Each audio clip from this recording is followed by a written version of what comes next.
Good evening, ladies and gentlemen. The moment you've been waiting for has finally arrived. The roads have finally led to this exact moment in time here on July 26, 2020.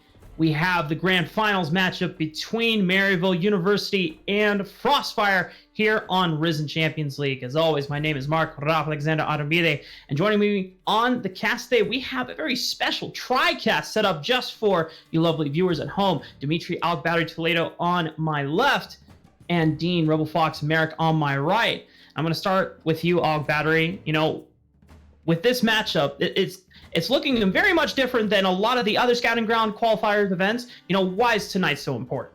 Man, I mean, we're talking, there's a whole bunch of implications here, right? Not only have we been looking at Frostfire, they got to change up their roster about halfway through the season, have been looking fantastic with Heike Savage in there, but this is where Frostfire, they need to find a single win for themselves, either here or in Cup, just to try and lock in an 8th place spot for Scouting Ground. So I'm super hyped for this one, especially you know, our personal connection to Frostfire, but I know Rebel has been kind of racking his brain with some of the points for at least today.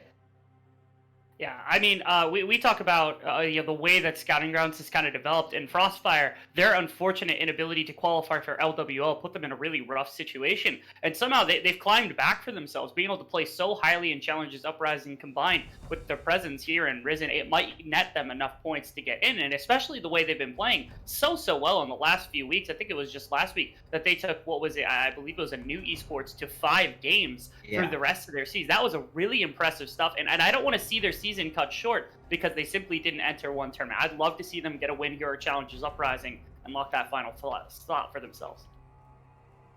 And as we're seeing here, you know, Dimitri already mentioned a little bit of a personal connection to Frostfire. You know, we can't forget, Dimitri, that we also have a personal connection to Maryville University, particularly Rebel Fox, as he's practically lives over there, and he's tight with the boys over there. So, you know, I want to start diving in a little deep about this matchup as we are getting ready for this first draft. You know, we've seen the course of Maryville University, their trajectory, how their consistency has not been the best. And, you know, compared to the last year before, even though this was a roster that was very hyped up coming in, picking up value and Shady and putting in Iconic in the jungle as well, you know, their peak performance is not always there. And, you know, what do you think is at the core issue for Maryville this year? Rebel, hit me up, man. You're just masters, by the way. Just getting my master's degree, by the way. So just lay it on thick for them. Yeah, for Maryville, I think over the course of the season, I think they've struggled a bit with some of an identity crisis in that a lot of people came in and they saw Niles and they're like, all right, it's a Niles team, let's go. And Niles, it's not that he's had bad performances all season, but it seems like the team perhaps has shied away from being like a Niles and then the rest of Maryville type team. And they found a little bit of experimentation. We've seen Value kind of be the focus of the team, and we've seen Iconic be a little bit of the focus of the team. And because of that experimentation with where they're going to place players, that's been a little bit of the crux of their struggles. And they haven't won a tournament. They've got plenty of points to work with. They're going to be qualifying almost definitely, if not certainly, for Scouting Ground playoffs.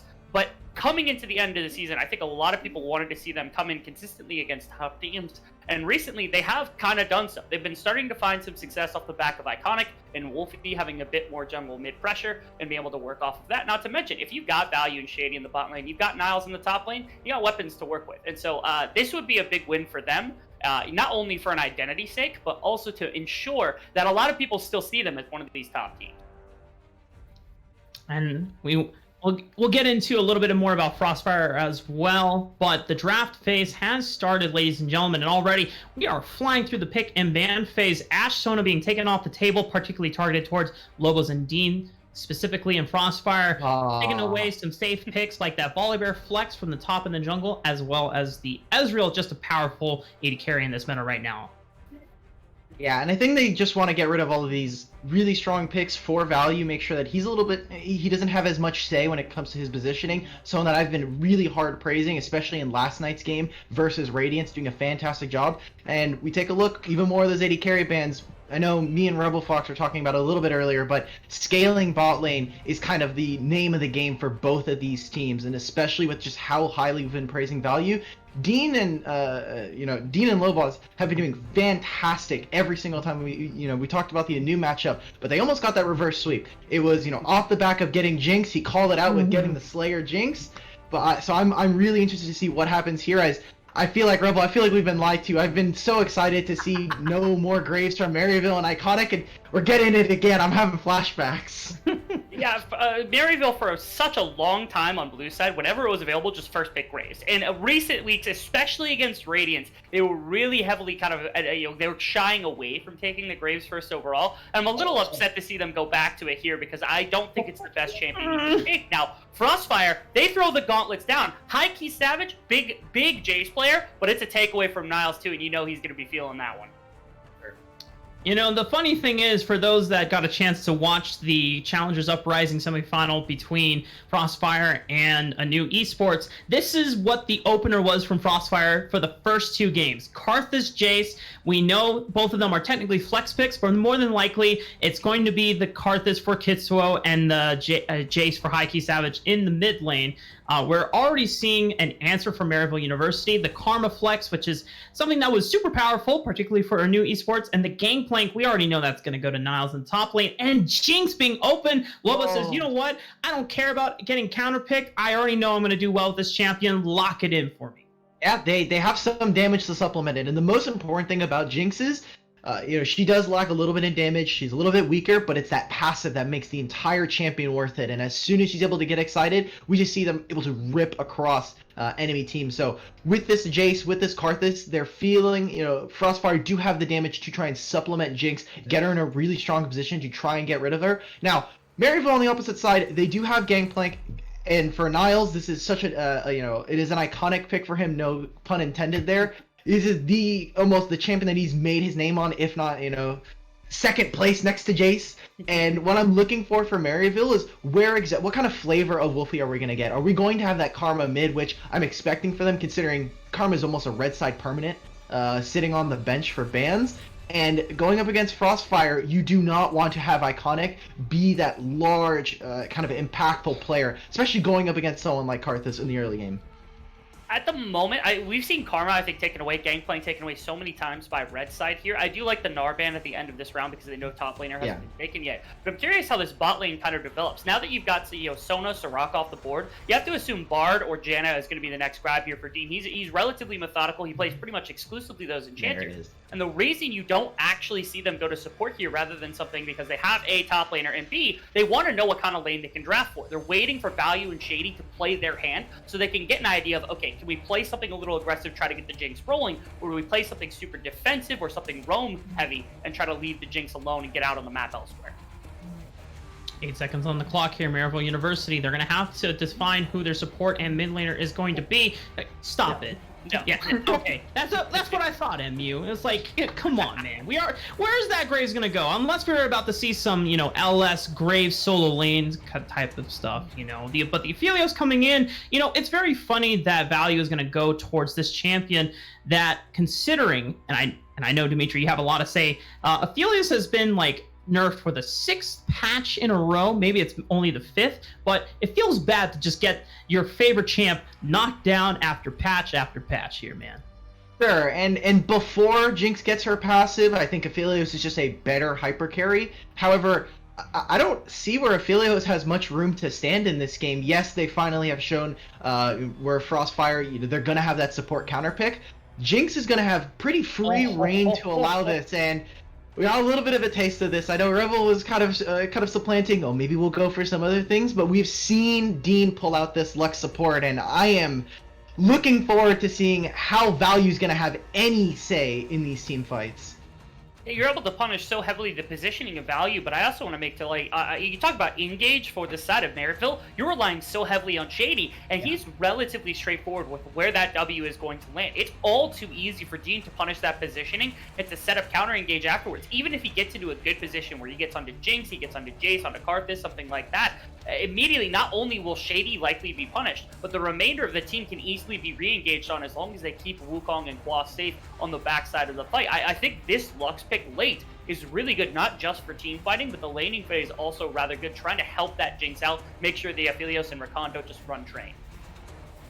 I think also the other big thing that MU have to consider is that a lot of their damage and their range is somewhat very short range. In fact, I think the longest range that you have is coming from collateral damage from Graves, and if Niles got that triple barrel, combos on lock. Other than that, your terms of engage is fairly short. You're going to have to rely on, as you said, Shady being able to pinpoint his engagements, as well as having the ability to use that cannon barrage effectively to set up those slow taken engages. Whereas Frostfire have a lot of safe long range engage and damage, including the fact that, of course, you got to deal with this global ultimate from Kitsuo's Karthus. And I have to wonder here, with Frostfire's composition, leaning towards a lot of this power in the Karthus and the Jinx, are MU even concerned about letting this game go late, or does the Aphelios and the Gangplank and the Graves alone have enough power to be able to combat it if we go past the 25-minute mark here? I give Graves, or I give Gangplank the statistic matchup, like, hey, he's going to be able to lay down the cannon barrage. It makes Jinx, Lux, and Karthus really susceptible to a lot of damage. You slow them down. You obviously have that double supplanted from the Gangplank and from Niles, who has been a fantastic GP. But like you were saying towards the end there's not much range from this team. Maryville are going to try and go for a scaling game versus Frostfire, who have so much zone control with Karthus, the Wall of Pain, as well as just Jinx and Lux. Not to mention Quas having his own, book, the art to top lane, is going to be very difficult on these flanks. Maryville have been aggressive with their flanks, especially with trying to get vision into the enemy side, but Frostfire, I think, are going to be pretty dominant, at least like Rebel was saying. Lux is going to make sure that laning phase is completely dictated by Frostfire. I think there's a lot of to and fro between both compositions, and I honestly, for Maryville, want to see Iconic get out on the map because A, that's where a lot of their success comes from, but B, you look at all the lanes individually, you don't really have a losing lane per se. Mid lane, Karma can withstand a lot of what Jace can bring to the table, Gangplank in the same way with Wukong, and then Aphelios Rakan can easily get aggressive against Jinx and Lux, and so if Iconic joins a fight somewhere, it's a little easier to get your damage out, a little more mobility than something like Kitsuo's Karthus. That's really going to be heavily tailored towards farming. Now, another big aspect to this game as well, this is comfort. Really heavily top to bottom on both sides. You look at Niles, Gangplank, Iconics, Graves, Karma for Wolfie, Aphelios for Value. These are champions they played literally all season, and you see on the ban list more often than not. On the opposite side, you say the same thing. Kitsuo, Jace, both of those champions, or my apologies, Kitsuo on the Karthus, Jace for High Key Savage, even Jinx for Lobos, all really popular champions for these teams. As the season has continued, I'm really loving the fact that they both get very unique compositions to their teams coming into game number one. And that's what I love about the Scouting Ground circuit overall. The more we've been able to play games throughout the season, each team has been able to really build their identity. When you look at some of the more considerably undoubtedly best teams in a new esports and 100x, for them they have been sharing a lot of similar champion pools, but when it comes to comfort, and then you see stuff like the Jinx, like the Gangplank, like the Karthus, this is where you just get to see these teams, stand out a little bit more, and it will offer potentially more weaknesses than what the meta will dictate, but comfort in a lot of times we've seen time and time again be more successful than just being put on things just because everyone else says it's what's best. But as we are getting ready for game 1 to start, ladies and gentlemen, we're going to take a quick technical break, make sure we're all synced up and ready to go. Don't turn off that browser. We'll be back in a couple minutes.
Welcome back, ladies and gentlemen. We are finally on the Rift for Game 1 between Maryville University and Frostfire. This is the first game of the best of 5 between these two teams for the finals in the championship title here on Risen Esports.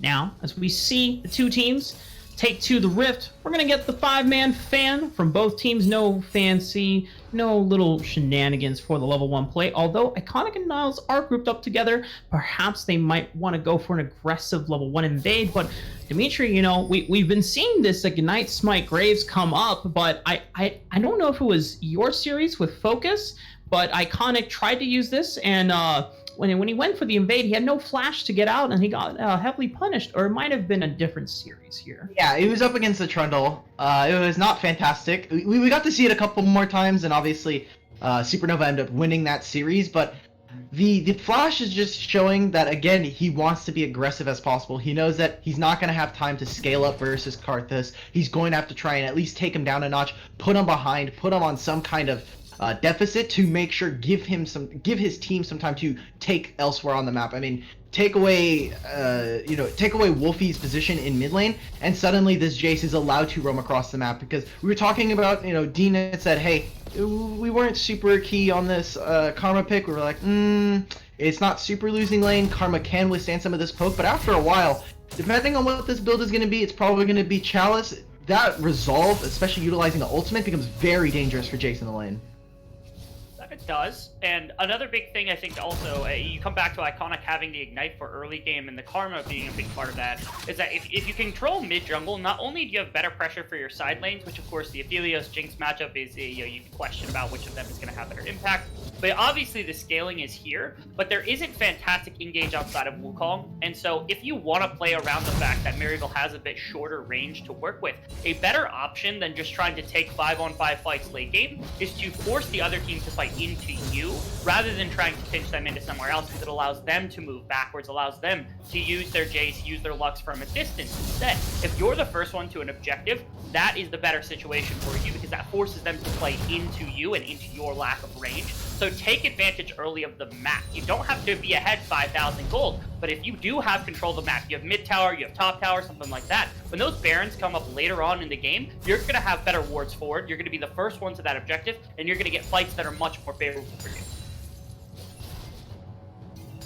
So far, nothing too aggressive from either side, just as I say that, we're just getting some trading in the bot lane, nothing too conclusive, as Lobos and Dean will start to lose the push against Shady and Value, but Karthus, meanwhile, for Kitswell, already pathing towards the top side of the map, but High Key Savage getting ganked and run down potentially by Iconic, needs his jungler for assistance, is going to flash away, and there's Kitswell there for the Wall of Pain, just to put down and say, hey, you know what, they can't walk up past this, but I really can't help you any further, High Key Savage, I gotta pick up this crap. Yeah, that was really, we're just saying hi. The Severum from Value giving him some healing. There's just going to be typical jungle scalings right now. It looks like Kitsuo is going to be really disappointed. Both junglers, actually, as they go to invade, they're going to find no camps. But like Rebel was saying there, I do want to see what we get in terms of Drakes. I know we have a Mountain Drake coming up, but I think depending on what soul, this is a little bit of a meme, obviously, that almost every soul is important, but we do have a potential for some really impactful ones. I wanna put a pin in that. We'll wait until a little bit later. Quaz is actually he's doing fine in this matchup so far. I was wondering whether Niles was gonna do what MU always does, which is level 3. Niles somehow finds a solo kill and maximizes the amount of trial by fire passive for gank playing. That's what I'm looking for when I see this matchup for Quaz. At the moment, they're just controlling lanes, which I think is really important. And especially even top lane Niles is just pressuring off Quas from the wave for a lot of good reasons. But the main thing is he's playing with that health bar so well that he can't approach this wave to break the freeze that could be set up by now. It's going to force him back and probably a TP from Quas here. And that means that, if Quas can't push this wave fast enough to get it under tower, it's going to be a really rough situation for him trying to make sure that Niles doesn't get the wave in a very optimal position to set up and not have to worry anymore. Well, Lobos take an extended trade once again for Value and Shady, but between the shields, doesn't really result in anything, once again, too conclusive for this bottom lane. The Lobos and Value are maintaining the same CS, so it looks like both of these AD carries are going to be scaling up just as fine. However, I am curious if Iconic and or Kitsuo ever wants to make a trip down towards the bottom lane and make that time to invest in getting that snowball going. Sure. We kind of put a lot of stock into Shady finding and engage and being one of their more traditional and frontline for finding these kind of fights, but both of them have a lot of great disengage tool. And Karthus, like we said, doesn't have great tools to get into a fight other than that Wall of Pain. Dean going to have to be the primary engage for that. And realistically, I don't think there's going to be too much. It seems like Iconic instead is going to just say, hey, I'm going to trade some objectives. We're going to get ourselves an early Drake. And Kitsuo, still not level 6, is still going to have to find a few more camps and a little bit more experience and some items before he even starts to think about coming onto the map. and Iconic doesn't get the exact perfect pathing that you might want from a Graves ideally in the early game, but he knows you're not playing super late into the likes of Karthus. He will out-damage you for the most part. So instead, you take a little bit of quicker pathing to make sure that you get back faster, and it actually gets him into this bottom river. Not to mention, you have the affiliates, you have the likes of the Rakan, which helps your lane out a little bit to at least gain control when you need it. And so this first dragon play. Well, we're not going to see what happens top lane because we got another scuffle in the bottom side of the river. High Key Savage getting pretty low, and Iconic almost gets knocked out, but he's still going to pop out with first blood. And between Shady's heals and Wolfie's shields, it's just too much for Kitsu to be able to handle. Maryville University pick up 3 kills as Niles is able to also get the solo kill on the Quas in the top lane. They already have a massive advantage in this game 1. Rebel kind of set it up perfectly there, right? Niles, he's playing with the wave a little bit. He had a massive wave about to slam into his turret, and it forces Quas to step up into the lane. He already used the decoy, and now with no TP available to him, Quas is really going to start feeling the effects of Niles' wave control. And even in that bot side, in that kind of little bot side scuffle, ended up seeing Kitsuo's not landing any of these Skittles right now. There's nobody feeling the pain.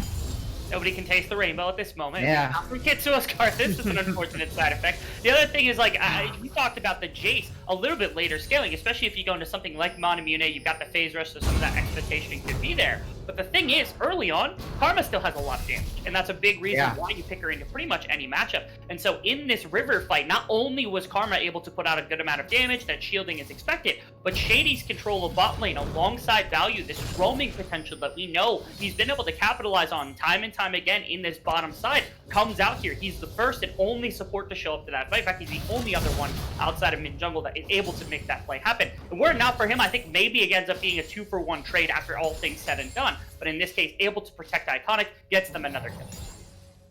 Oh, Dean, you already threw out the light binding, and there is the flash. It's going to have to be paid as the price for taking quite a greedy path back into the lane right in front of Shady's face.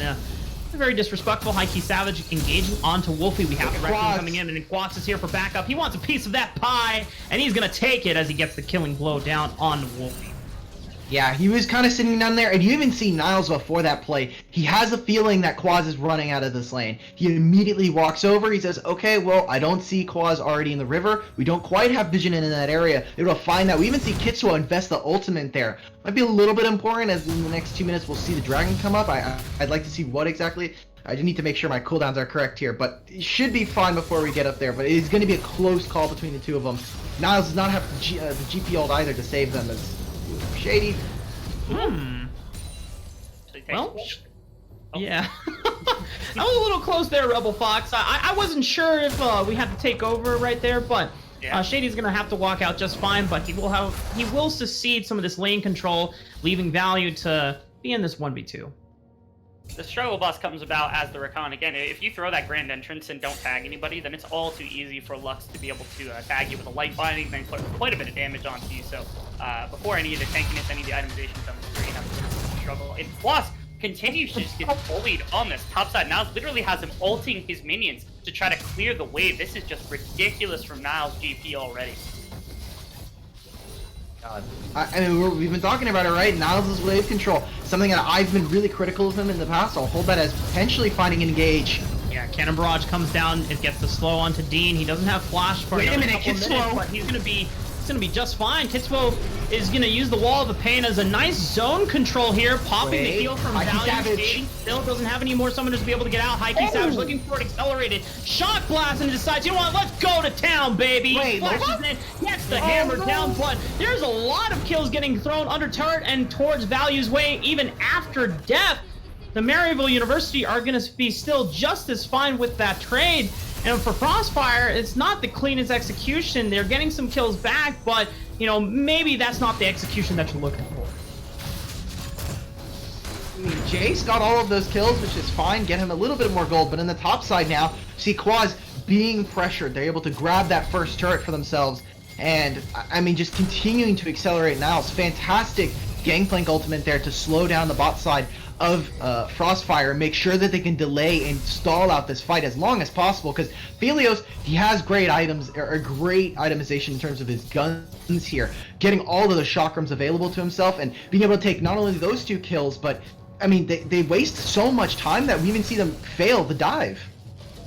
Yeah, I will say there was a little bit of kind of maybe miscommunication at minimum. The Qs coming out from Kitsuo reduced in damage if there's multiple targets, and Shady and Value were separating, which is really a big no-no, which is why Value, I think, ended up going down. If he had been standing next to Shady, that's half damage. He keeps 200 and maybe forces High Key Savage further underneath that tower. They can maybe turn the dive a little bit better in their favor. I don't think it matters all that much. But when you talk about what they're trying to accomplish right now, both bot lanes getting a little bit of work. The Ophelia is super strong, but isn't quite on Infinity Edge for what will be this dragon fight, and it looks like they got the advantage for this one. Even though they don't have vision of, even though they don't have vision of the pit, Quas is coming right back over the wall. Iconic was potentially looking to steal the dragon, but when the rest of Frostfire is saying, hey, let's just collapse onto the weak side of the flank, Value and Shady still not having any summoners from getting dove in the couple minutes ago. There's no way for them to be able to escape. Shady will have to leave his AD carry to die. Value will have paid the price once again.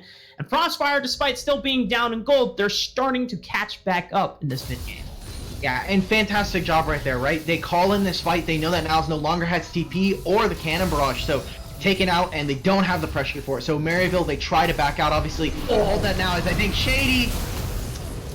They sent everything down there. There's a Jinx ult coming in too. Like, Jesus.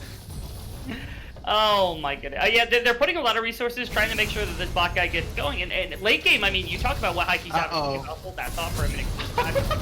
Well, Lobos, you already burned Flash, buddy, so what's the way out of here? But he's doing a great job. Wait. They're taking too many turret shots. Niles wants to be able to walk up and need someone else to take the turret shots for him. Iconic will take that sacrifice, and as well as the kill. So consider it a worthy trade. I do want to point out here, as Iconic is recognizing a little bit of the scaling concerns for the side of Frostfire. Instead of the typical Black Cleaver or Death Stance build we would see, we're seeing a serrated Dirk out of him. So I would imagine this is going to go towards either the Umbral Glaive, or even if he wants to be more proactive in the engages, he can go for an Edge of Night so he can have that extra layer of defense to make those 100-0 burst combos more possible.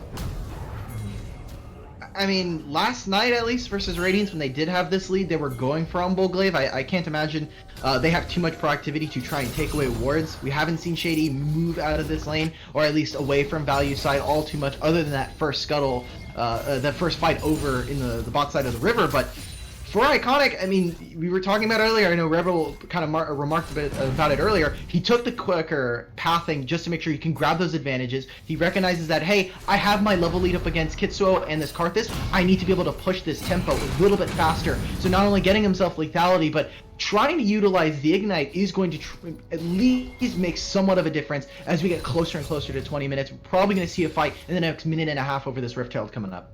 Not to mention the vision control that comes out from Iconic when you've got Umbral Glaive. It means that you can set up around these objectives, which is the superior fight, because it forces Kitsuo, who's very low mobility Lobos, before that passive coming through Lux, all not really mobile champions, to walk into the river and to fight around somewhere that you might not have control of because of what Iconic can do earlier on this Graves with that vision that comes through from the Umbral Glaive. And taking stock kind of around the map right now, you do still have the advantage for Aphelios, and a rather big advantage coming through from now. So maybe the idea here is you play early game control with the likes of your mid jungle from Maryville, use that to control the map, get towers as best as possible, and then you rely really heavily on Niles' Gangplank and Value's Aphelios, both very good late game carries, to be able to kind of lean on them for your fights later on, when the setup is coming through from Wolfie and from Iconic, when they are the ones taking control of the map.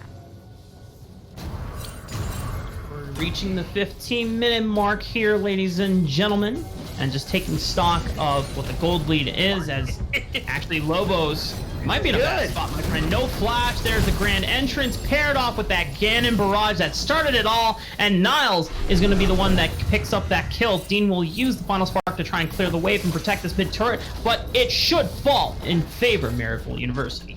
Beautiful timing for the Maryville squad here. Not only are they trying to set themselves up, get themselves in position preemptively for this Rift Herald, but they're forcing out key summoner spells. They're forcing out all of these ultimates beforehand, as High Key Savage has to get rid of the flash. And again, I actually wanted to touch on this. I'll hold this as now Kitsuo is looking for something.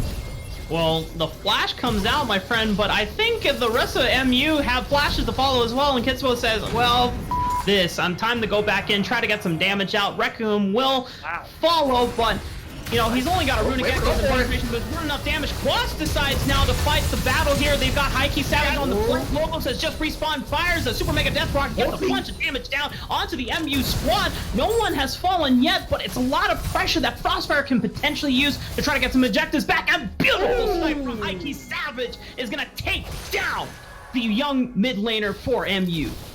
Yeah, and we even see Iconic now backing, so Karthus back on the map. I don't think they're going to go for it quite yet. They're going to reset on some of their members. I was just about to talk about Lobos is really far behind, at least in itemization. He had to back. He had only about 800 gold, so his IE was delayed. He's going to be able to pick it up here, but a fantastic trade from the side of Frostfire. Somehow able to find the remnants of what looked like a fight. I was really concerned because I thought Maryville, they were going to walk into the river, they were going to take Rift Herald control and just look to force the fight around there without Kitsuo up and available to try to throw out abilities. But the deep TP came from Hikey Savage, and Quas just forces that fight with this Wukong that generates this fight in the mid lane that made them very uncomfortable. Now no one has that Rift Herald, but a lot of wards there from the side of Frostfire that completely reclaim that Rift Herald pick. You're starting Dragon right now, too.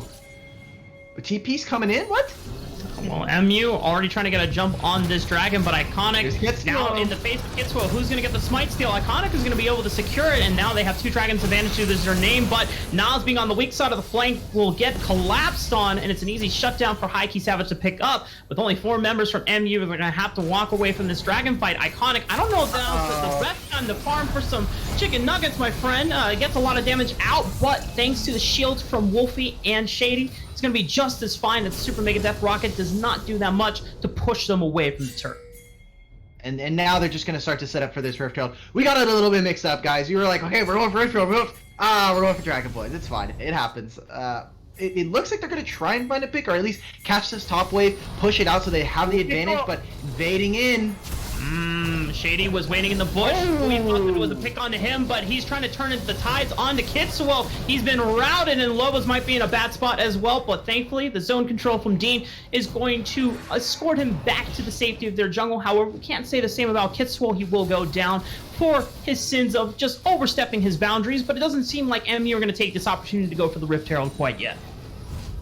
They've had a little bit of back and forth here between these two objectives, but I think Maryville comes out pretty drastically on top. Yes, they lose Niles around the Dragon, but the big thing is they got caught kind of flat-footed in a fight with Quas and then a TP coming in from the Jace, but you burn a lot of your resources on the side of Frostfire making that happen. So do they go back to Rift Herald? Do they try to push back out the river and play this to-and-fro fight? No, they walk to the Dragon. They have their vision already established there. They have their cooldowns back from the previous fight when they had expended all of them. End up winning the Dragon fight, losing Niles, and now they're able to recapture the river after all of those wards ended up expiring. Really good timing on a lot of the vision that had come through from Frostfire on the side of Maryville to make sure they can play around their strength of their composition.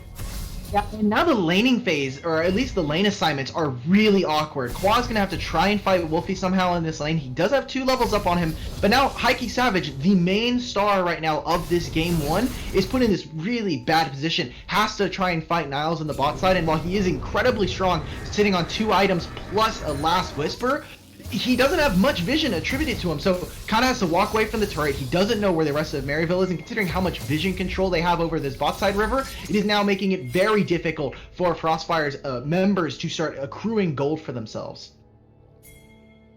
We're getting to the point where we're looking at 1-3-1 split pushes coming out from both of the solo laners of either team, and as you already alluded to, Dimitri, you know, without the proper vision control, you can't really extend this lead despite having a 6-1 Jace with full lethality armor penetration build online. Surely he could probably take Niles in the 1v1, but he can't take that 1v1 if you know that there's going to be a couple more MU players waiting in the wings to upset that 1v1 because, you know... 1v1 if there's 3 people there. Well, I'm trying to go for an honor angle here, but it's a Shady angle as he looks for the engage down on the Lobos. Moonlight Vigil is gonna be just enough from value. Lobos, despite burning the flash, will not be able to escape. And with only 4 members from Frostfire, it's going to be very difficult trying to defend. That's a lot of damage. Oh, goodbye, Kitsuo.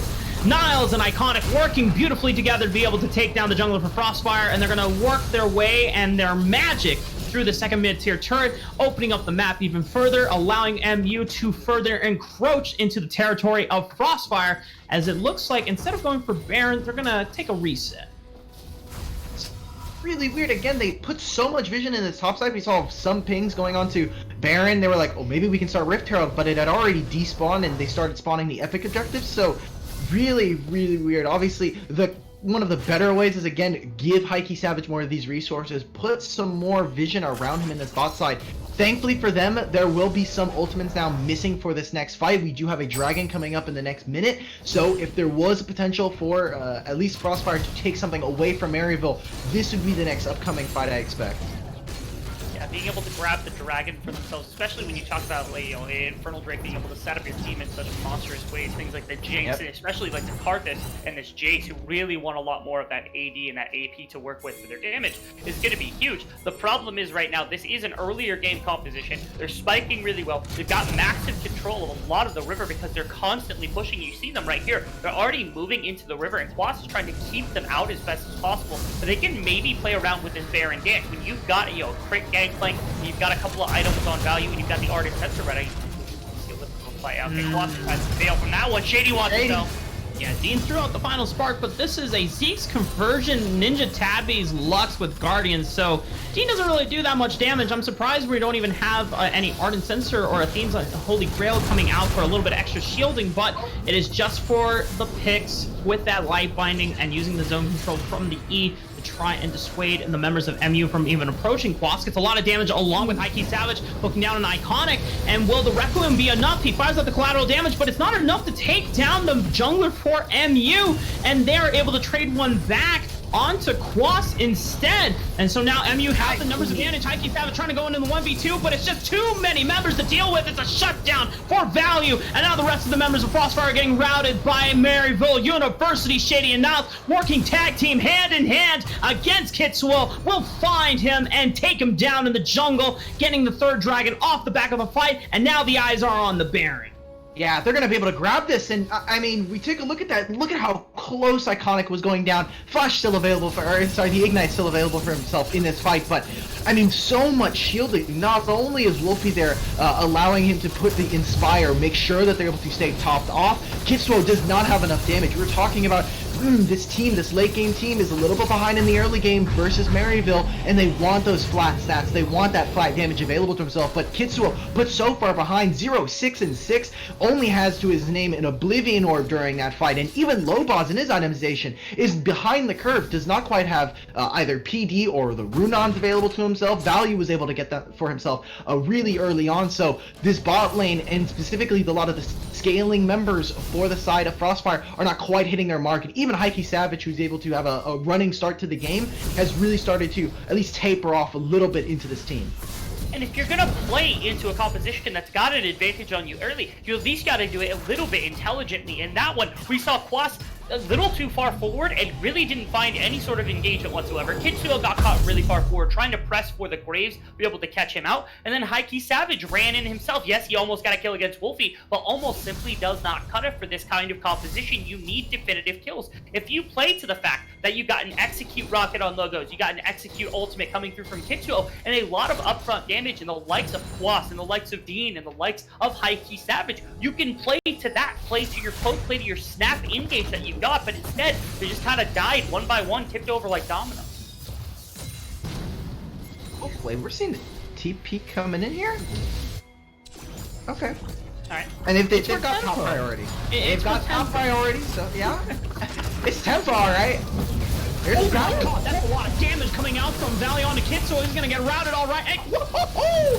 Value! The long-range Calibrum working hand-in-hand with that, grabbing him, gives him just so many long-range crits. It's an easy double bot laner of Maryville University to be able to pick up with 3 members only to defend, and Lobo's super incredibly low, as well as Heike Savage. Beautiful barrel combo from Niles is gonna be looking for the last barrel onto Heike Savage. It's just gonna push him off, and Frostfire say, you know what, it's just time to go. Let's just move on, get over to game 2. Game 1 goes over to Maryville University.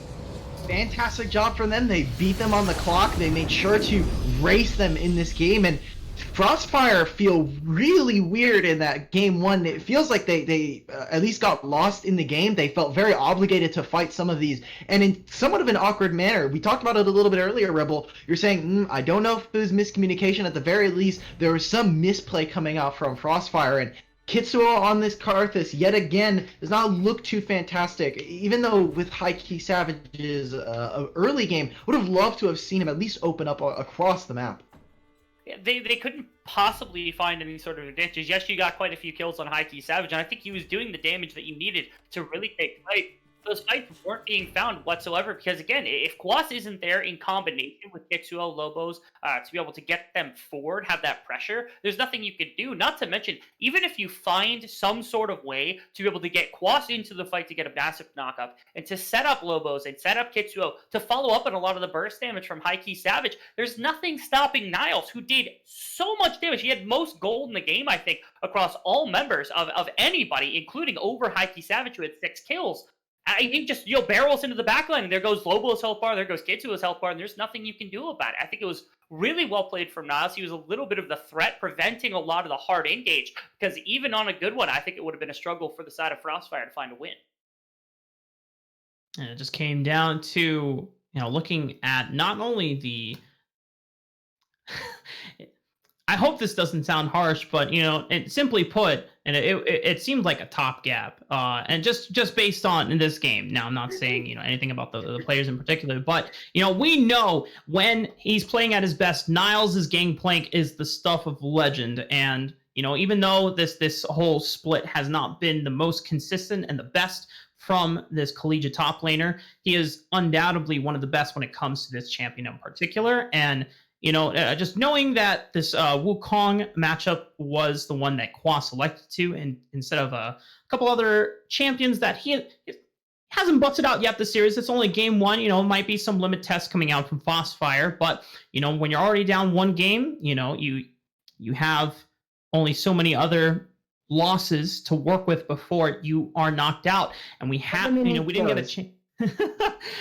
We didn't get a chance to state this as hard bluntly at the beginning of this series, but for MU, we already know that they are pretty much locked in for the top 8. This winning this series is more of a means of pride and just cementing themselves as a top team, as they have not gotten a chance to win any other Scouting Ground affiliated tournament. The only one closest being to Focus Esports, and that was taken away from them by Supernova. So they are looking to win this and cement themselves. Whereas for Frostfire, either they need to win this series tonight, or they need to win the 3rd place match over in Challengers Uprising against Polarace so that they can even have a chance to get in for top 8 for Scouting Grounds. And because there's a lot of players who really, really want to be able to go back and have a chance and being able to take their level to the next one into the academy and so far and so forth into the circuit,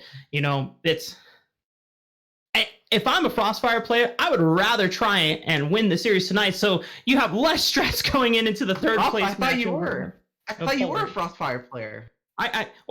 Well, I'm not playing on the team. I'm a personal fan of Kitsuo because we go way back, as well as High Key Savage. But I'm saying, like, if you are one of those players in particular, I'm just saying, let's hopefully the game one is just a limit test, and clear the mentalities, wipe those slates clean, and just get ready for game 2, as we will be doing the same as we take a quick technical break and get ready for the second game.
Take a moment right here, feeling like it's out gear.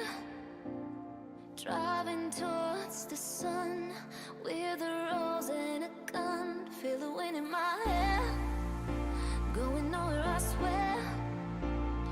Like an outlaw on the run, dangerous but it's so fun.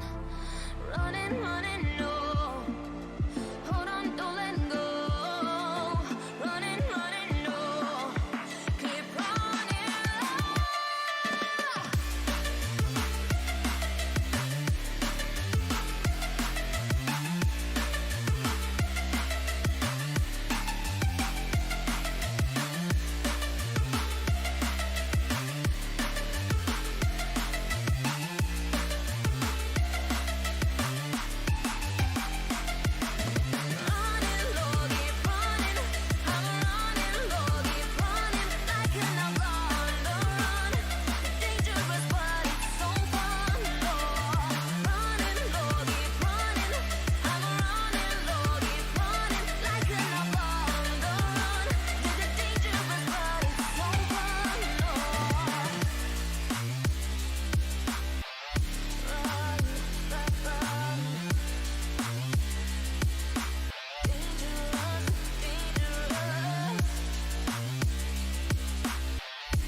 Told my boss that I'm done.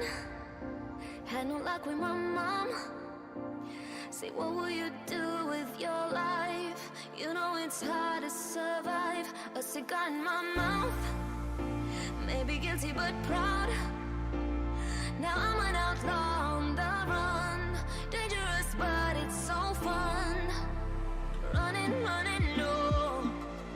Hold on, don't let go. Running, running, no. Keep running.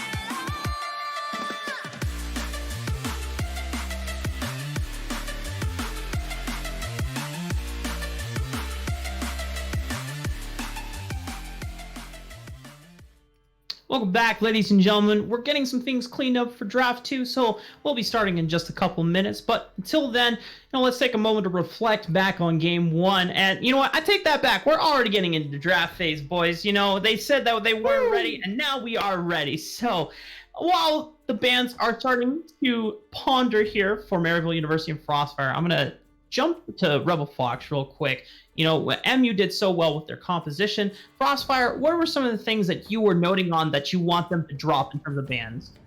They're already making a mistake. I don't think the Volibear is something to be particularly threatened about. And while myself and Alk Battery both have some contemplations on the Callista, the Volibear doesn't seem like something they should be particularly threatened of. I don't think it's something that Maryville plays super consistently. And even when they do, I don't think they've had the most success on it. I would rather see the Gangplank band come out here, dominated that laning phase against Quas. And even in the team fights, I don't think that the Wukong had the same kind of impact that Niles had when that ultimate is up and those barrel chains started coming through. And one of the other champions I was incredibly afraid of for Frostfire is not only this Gangplank, but Niles' Aurelia. Because we've been seeing now Maryville have been opting for that matchup. It's great into this Jace that Frostfire always wanted to kind of collect into, and if they want to play Wukong into it, even better. And it allows for Iconic to then play Sejuani, which, as much as a meme as it is for Iconic to not be playing tanks, mouth-breathing tanks, it is exactly the kind of champion that works so well for. They found so much success on it. Like for talk. It's Callista, boys! We've seen the exact same thing. Now Maryville again get blue side, so we might see the Graves if they're really opting into it, but oh god. Oh. I swear to God, Crossfire, do not open with Carthage, James. Hey, I smell a karma coming. Rebel, do you want to try? Do you want us to predict some? You want to predict some champions, Rebel? I'm smelling the salty run back coming through. Carthage, Jace, do we see the same thing come through? I'm really curious. I honestly think it was a lot more than there was more than composition going on, but composition wasn't great from Crossfire. If they opt for this, I don't think it's a very good look for them personally. Okay. Oh, That's okay, better. okay. Oh, Yeah. There it is, Mark. Bring it in.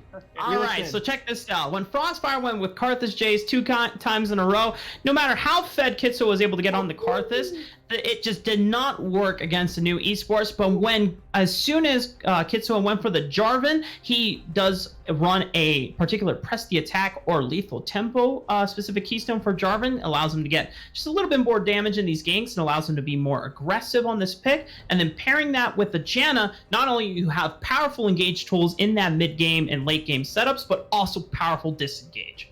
Yeah, and into this melee matchup for Gangplank, we're not going to see all that many Gangplanks getting up into the face of Frostfire's, some of their laners. Now, for Kitsuo, I love this Jarvan pick. Like you're saying, not only is it an engage tool for them, but Kitsuo seems to work his magic the best when he's allowed to have agency in the game, and he's not relegated to these farm champions like the Karthus. So I'm glad to see that we're seeing the Jarvan. Also, still amazing setup and zone control for this bot lane, which is a scaling option yet again with the Jinx.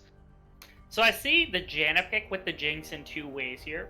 In one way, you have shields, you have good defense, and you have things of that sort. And better is like, if Maryville gets on top, they don't really have great tools to come back already. If Gangplank gets on top of Jinx, if Graves gets on top of Jinx, Karma, whatever it might be, you just press your ult button as Janna, they're gone. That's a disengage right there. Boom, you're done.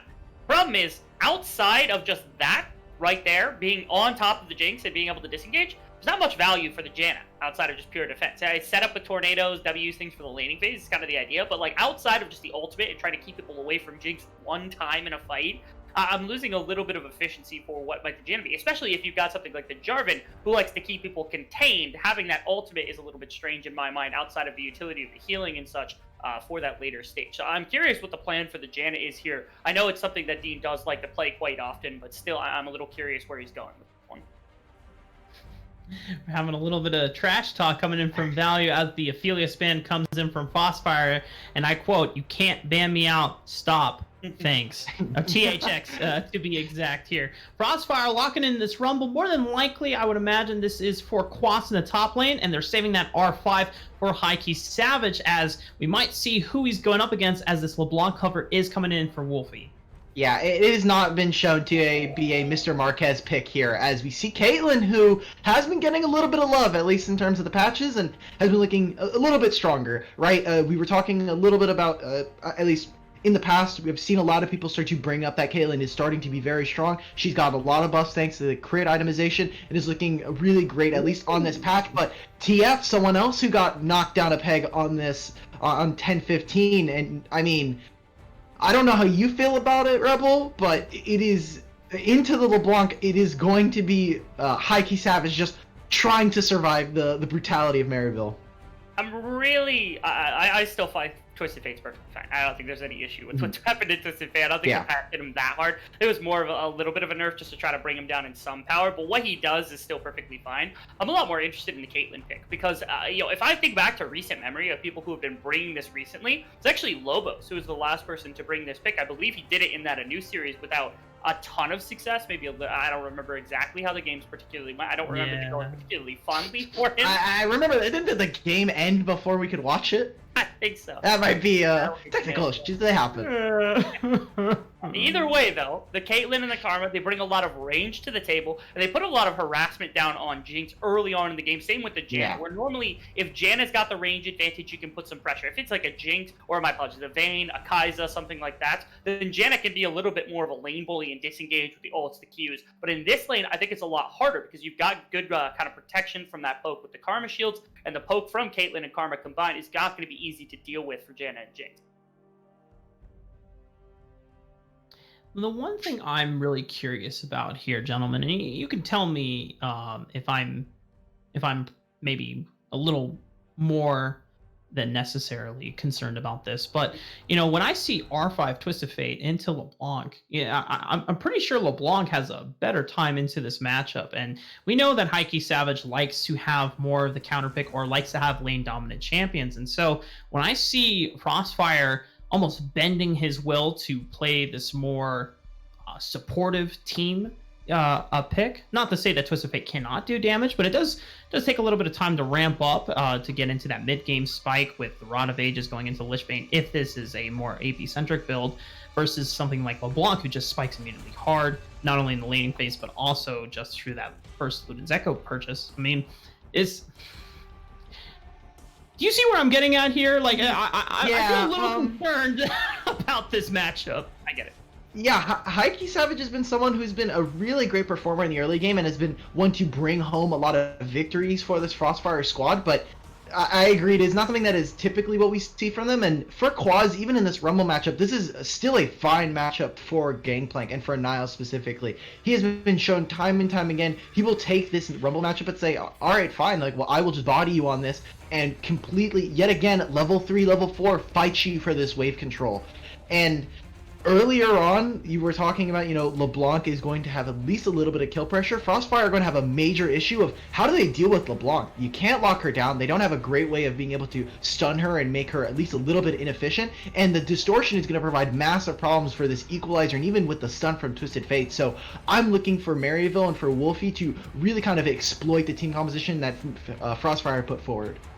I'm interested because the strength we saw from Frostfire in the previous game actually came a lot out of mid lane in that Jace pick and Heike Savage being able to put out a lot of the damage they needed in that mid game. Any advantage they had was really going through him. The big thing about the Twisted Fate LeBlanc matchup is Twisted Fate does never win a lane phase. He just doesn't. It doesn't happen. But he also doesn't lose lane phases. That's kind of the whole gimmick of the champion is, no, you're not going to scale particularly well. Your early game isn't this massive powerhouse. But what you can do is control waves really well. You've got an instant CC with that gold card, and your roaming potential with your ultimate is humongous. So they've shifted from, okay, Heike Savage on the Jace being the damage dealer, to now roaming to side lanes, trying to get the Rumble ahead, trying to get the Jinx ahead, so that, Heike Savage with the gold card and Kitsuo with the ultimate, and then Dean with a little bit of the CC, the protection, can get their team fights going as hard as possible. If you've got good Rumble ultimates, if you've got big Jinx rockets coming into a team fight, it doesn't matter if LeBlanc has a good amount of damage, it doesn't matter if Gangplank's rolling, you're going to be able to take down a team, especially one like Maryville, who doesn't have this massive frontline tank to soak a bunch of that damage up.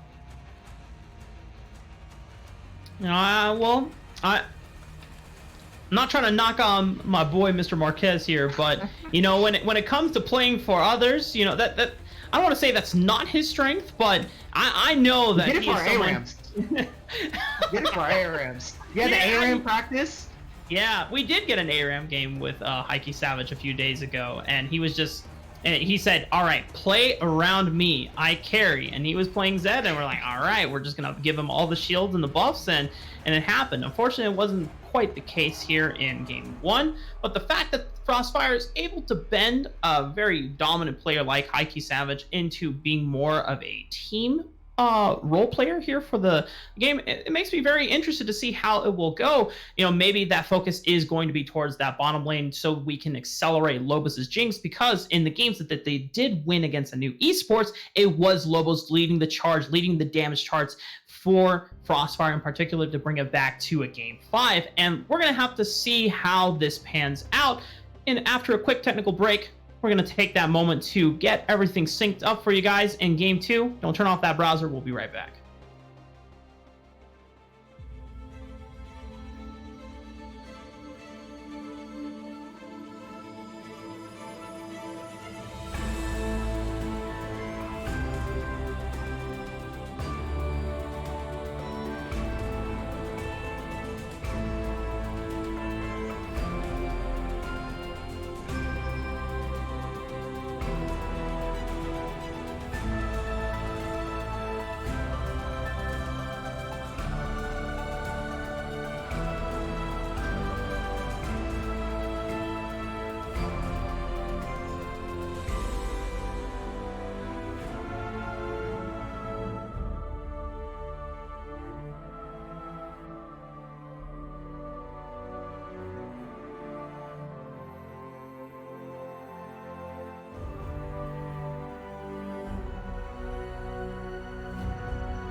Take a moment right here, feeling like it's out gear. Driving towards the sun with a rose and a gun. Feel the wind in my hair, going nowhere I swear. Like an outlaw on the run, dangerous but it's so fun. Running, running, no, hold on, don't let go. Running, running, no, keep running.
Told my boss that I'm done. Had no luck with my mom. Say, what will you do with your life? You know it's hard to survive. A cigar in my mouth. Maybe guilty but proud. Now I'm an outlaw on the run. Dangerous but it's so fun. Welcome back, ladies and gentlemen. We are finally ready for Game 2, and as the players take to the Rift, there's a couple changes that might not be as surprising. Iconic switching from Ignite to Flash to be able to dodge out on some of the engages, but Kitsuo is not running Press the Attack or Lethal Tempo. It's a Phase Rush angle here. I mean, he probably just wants the movement speed to be able to get out. It is certainly interesting, and I'm not too keen on it myself. I think this is one of those games you probably want to just pick up. I mean, if you are going to go for the damage angle, go sure. Pick up your press the attack, pick up your lethal tempo, but I'm sure there are a couple other keystones he could have chose. But with his specific pick, I'm looking forward to see how he kind of deals with Graves in the early game. Yeah, I suppose the idea behind it is simply that he knows Iconic is going to be running something like the Phase Rush on the likes of the Graves, and so if he wants to get aggressive early, that's really the only way he's going to be able to catch him consistently is through the likes of that Phase Rush. Yeah, that was some mean little damage onto the likes of Lobo. Shady, no. Alright. Alright. I was about to be like, okay, we're gonna see more trading. I mean, Lobos has like an okay back at this point. We take a look at their summoner spells right now. He's got the flash, he's got the barrier, and he's got the heal for himself. So trying to just be as defensive as possible, and already having to blow his health potion so early into the lane. It's going to be really interesting to see where we see this Jinx in the next few minutes in this laning phase. Doesn't even give him a leash. Go to lane immediately. I mean, this is mid lane Jarvan with Smite. He doesn't need a leash. Yeah. He's got this. True. I will be honest, I've never seen a Twisted Fate without Smite that's jungling. That definitely. That's why he's got the unsealed spellbook. Yeah, it doesn't need to. He can use Smite anytime he wants.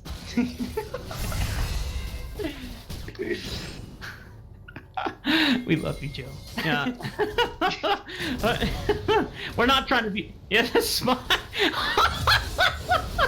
Oh, Dean, no! Dean, well, the flash has to come out. It's a lot of damage and poke from Shady and Value. They're going for the all-in. It's not going to be enough, but meanwhile, Shady might have gone a little too far forward. He still has the flash, but can you flash away from a Jinx if she's already on top of you? One more racket, but it's not enough range! The tether from Shady locks him down, and Value picks up first blood.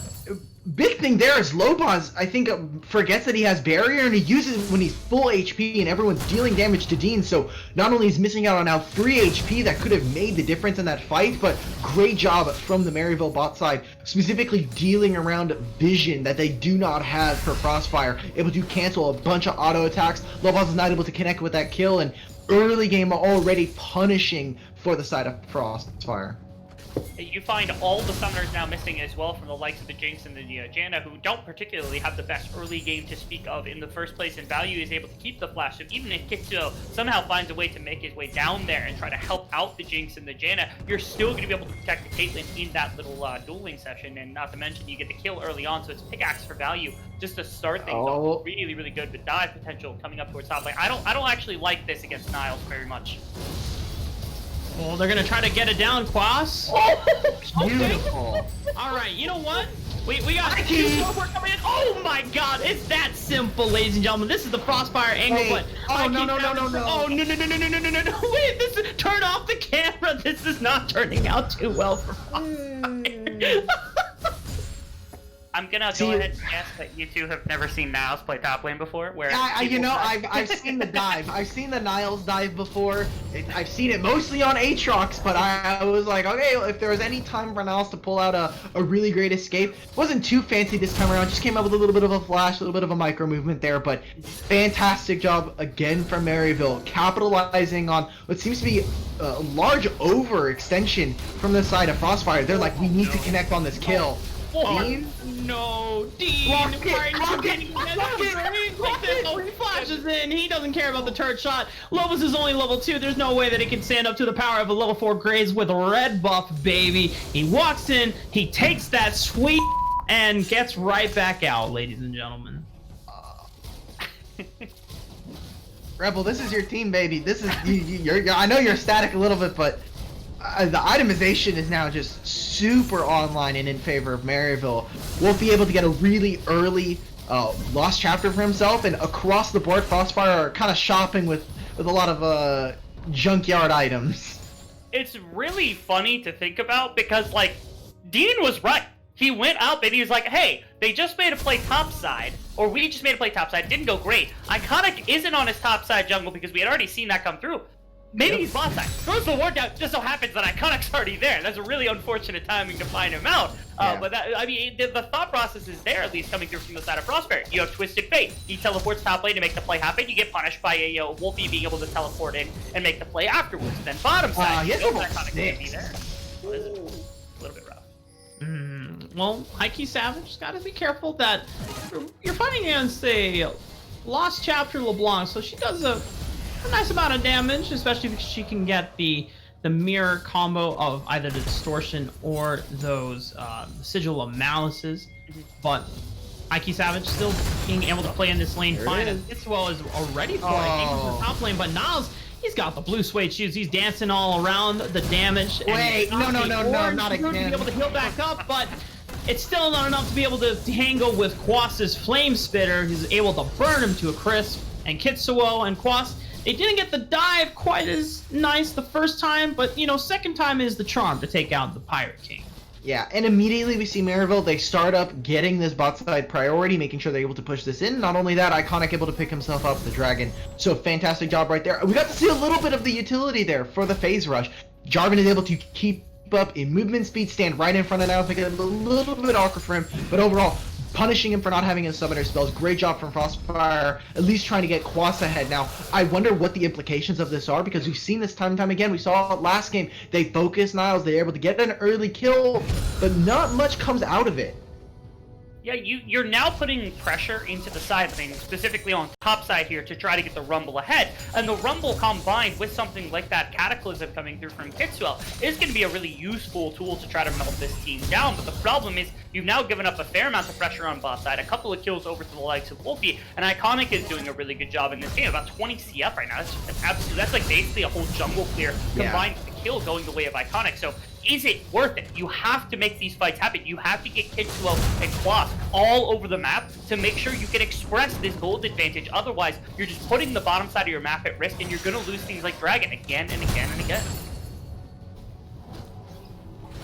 Just taking a look over the entire gold lead and escape of these two teams right now. We're not at 8 minutes quite yet. Don't tell me it's another all. Oh my god, it's just so much damage from Value. He's only rocking a pickaxe, but we got Destiny, the gate coming in. Heike Savage is going to try to even the odds and to turn the tides of battle. Kitsuo is also there to be able to get the slow down. Shady will get one more card locked in for the Eternal Fate. And the rest of the members for Frostfire are going to be able to trade that one back.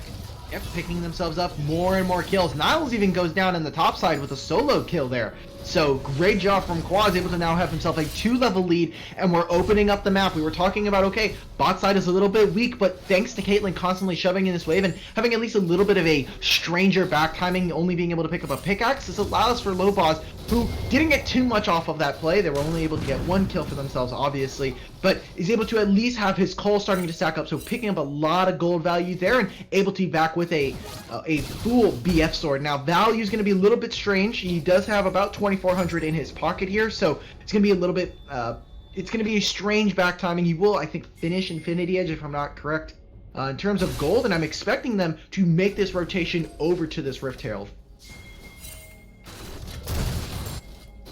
I mean, they're even setting up in mid lane. Heike has an idea that he's there, so I wonder what exactly is going to come of this, because Kitsuo right now is on his red buff. We see Niles already making a preemptive move over there, and it seems like Value kind of getting pulled over, although he's just going to, yeah, so he's going to path towards mid lane, with Wolfie just constantly showing some aggression over this lane. Yeah, it's not completely the end of the...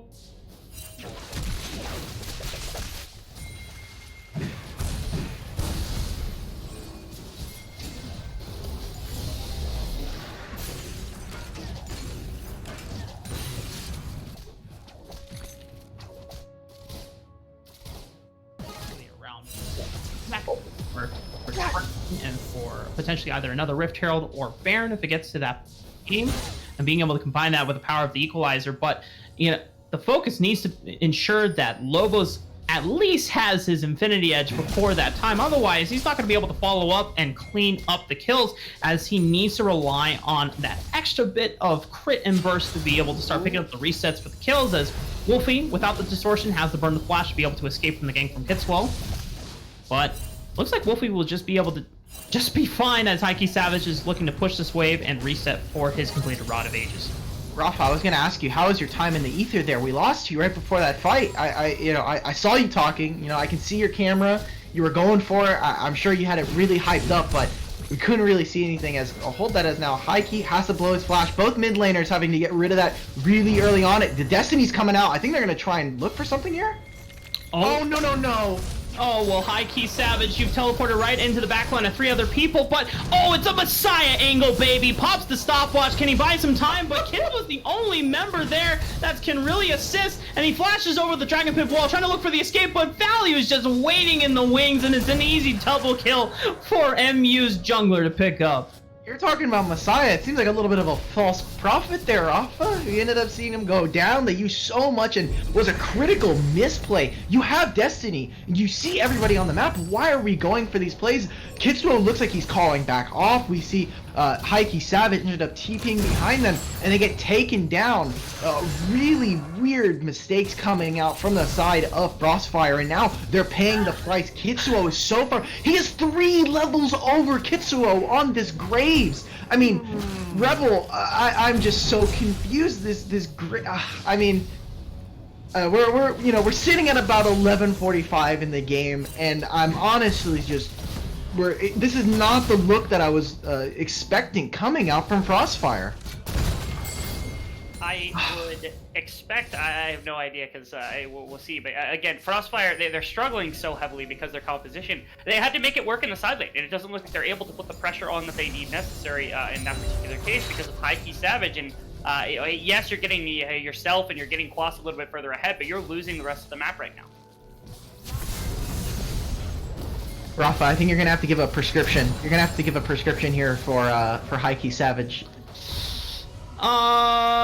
You know, I don't think I'm really qualified to do that for Heike Savage here. You know, I'm just a humble I'm a humble casual league. What about player Ketso now. then? I know you're a jungle player. So maybe you can... Well, okay, well, anytime that you pick Jarvan, you're not picking Jarvan to, like, pop off in the 1v1 matchup. You are taking it to be a team role player. You are looking for the early games to snowball particular lanes, or you're looking for the mid game engages. And even anything, if you go full tank and Jarvan is not one of the more effective, more menacing tanks in the late game, it's all about just providing the engage with the Cataclysm. Hikey Savage, you're already gonna die. There's no way that you get out of that alive. I don't know why the flash was burned to be. No, he used he used Ghost. He was using Ghost. Oh, it was Ghost. Switch. Okay, He already used the flash from earlier. Yeah, When he died. true. Yeah, when he made the Messiah. Oh, no, boss. No, no, no. Well, so Dimitri, have you ever laned against the Caitlyn Karma before? Yes. Karma is a degenerate champion, and hey, we're gonna see it right here. Well, we talked about it should have been banned in this game, and you know they did quote unquote a salty run back, not banning any of the other champions or banning the same champions, Volibear, Ezreal, and Kalista.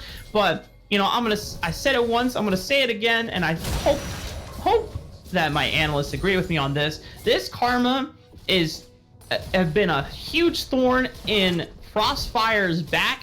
Not just with Maryville University, but also with the series in a new esports. And you know, as long as you're a red side, you are never going to be able to get this Karma unless you're willing to invest for it on the second rotation after Iconic picks up the Graves. Oh my But it God. doesn't seem like they have even an inkling or interest to try and go for it. And if they don't wanna use it, they should ban it, because it's just been so difficult to deal with in all of those games. I mean, it's been a strong champion, just in general. The flex pick between Shady and Wolfie is already enough, let alone the fact that the champion can shut down anything you want to try. Even in game one, when you had the advantage on Hikey Savage, you still had more than enough from Wolfie to make the champion work. And I think you said, on red side, I just don't see it being not a ban, especially when you're banning out things like the Volibear Kalista that don't seem to be really in the wheelhouse of Maryville, or at least not from what we've seen in their previous games throughout the season.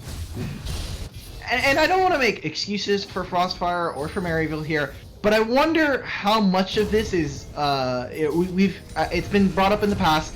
I'll hold that here as Destiny coming through. They're trying to find something, but I mean, they're not gonna have too much of an angle. Nobody's there. They have the Destiny. They don't know where the rest of Maryville are. I wonder how much of this is impacted by Kitsuo being really the draft and most of the coach for this squad. They don't have an official coach, at least to my knowledge. I know Rafa probably can shed some more light on this, but Kitsuo does their drafts. Kitsuo is their coach, and they don't have much in the way of what an identity for their band should be. So I wonder how much of that is affecting their ability to take certain champions away and which ones they're willing to give over. Yeah, as far as I know, recently there's still no official coaching staff. Hey, get him, Quas. Just hit him with the SOAS, and able to get out. And now has an angle on Value and Shady. If he can find the equalizer down, Hikey Savage says, let's go, and they're going to lock him down with the gold card. Equalizer will follow, forcing the flash out of Value. Now a TP and a response from Niles is going to come in, but he's got nowhere to go. Oh, it was Wolfie. It was not Niles, and Wolfie might just go down. He goes back with the distortion. You still are fighting in the midst of 5 Crossfire members. Lobozu finally gets his first kill of the game, and it's a massive touchdown coming off the back of the block. On the other side. Oh my God, Comet will take down Dean. Kitsuo's gonna run for the hills. Niles and Iconic hot on their trail. Oh no, Shady. Get the Ignite down, looking for more and more for the tether click, and now Maryville University successfully push off Frostfire from that tier 1 turn in the mid lane. Are not going to be able to go for more. The next dragon is not quite up, but it should be in the next minute. Why? Well, I know me and Ro are probably laughing a lot, but like, why is Frostfire doing all of this? It feels like they're trying to like speed race the last game, maybe. They're already down 7,000 gold, and it probably feels a lot more in terms of how much behind, like how far behind. I mean, Kitsuo still with a 3-level lead up into this matchup. Across the lanes, we're seeing massive deficits, not only in gold but also in experience. And I'm just so confused as to why we're fighting over Value to try and get the kill onto him. Yes, he's a very immobile Caitlyn, and they've already blown the flash from him, but Hikey Savage feels at least looks very uncomfortable on this pick, and now Quaz a really uncharacteristic overextension. Well, we got a teleport coming in from Hikey Savage. Is he going to get there in time? That's the question. I don't think he will. Hikey Savage still has a little bit of movement speed. Super Mega Death Rocket just goes completely wide, as the rest of the members of Maryville University have already gone over. Oh, wait, that was another one? What did we just see? The first one didn't come through. That might have been a long-range auto attack. It's Kitsuo fighting over a ward. That was weird. Well, unfortunately, we don't have replay access because otherwise I can't show you that I'm just not crazy. It's TP. Here comes Niles. Oh, all right, Niles. Let's see how your teleport play comes out. Let me see the triple barrel combo. 1700 on the health bar for the dragon. 2 smite levels down. 3 might levels down. Both of the smites barely get missed up, but you know what? Iconic still has the auto to be able to finish off the dragon and has the collateral damage to finish off Kitsuo. Hikey Savage is going to get sniped out over the wall by Shady, and now it's Dean and Lobos on the run. Quas can be there for the fight, but doesn't have access to Equalizer, so apart from very hot flame spitters, he's not going to be able to provide him much damage, but Shady's going to get pinched right here. Maybe they can just get him and get out. Lobos gets the flash down. It's a beautiful disengage from Dean, trying to get the Monsoon to provide as much healing as they can, but Frostfire are going to be wiped out one by one from this collegiate superstar squad. Niles gets a killing blow on the Lobos, and with that Rift Herald, they can push it in for the inhibitor turret, maybe the inhibitor as well. Baron is not even available yet because Maryville University are dominating Frostfire before the 20-minute mark.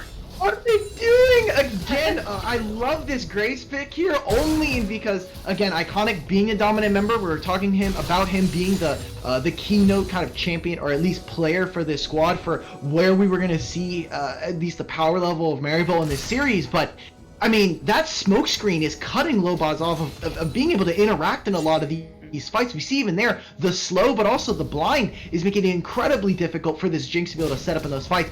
Doesn't matter that she got the reset even earlier on. The kills don't matter at this point. Frostfire are so far behind. It's getting closer and closer to 10,000 gold. The point of no return for Frostfire in this game too. They're getting incredibly desperate. Just to even, it's like they're fighting over table scraps, Rebel.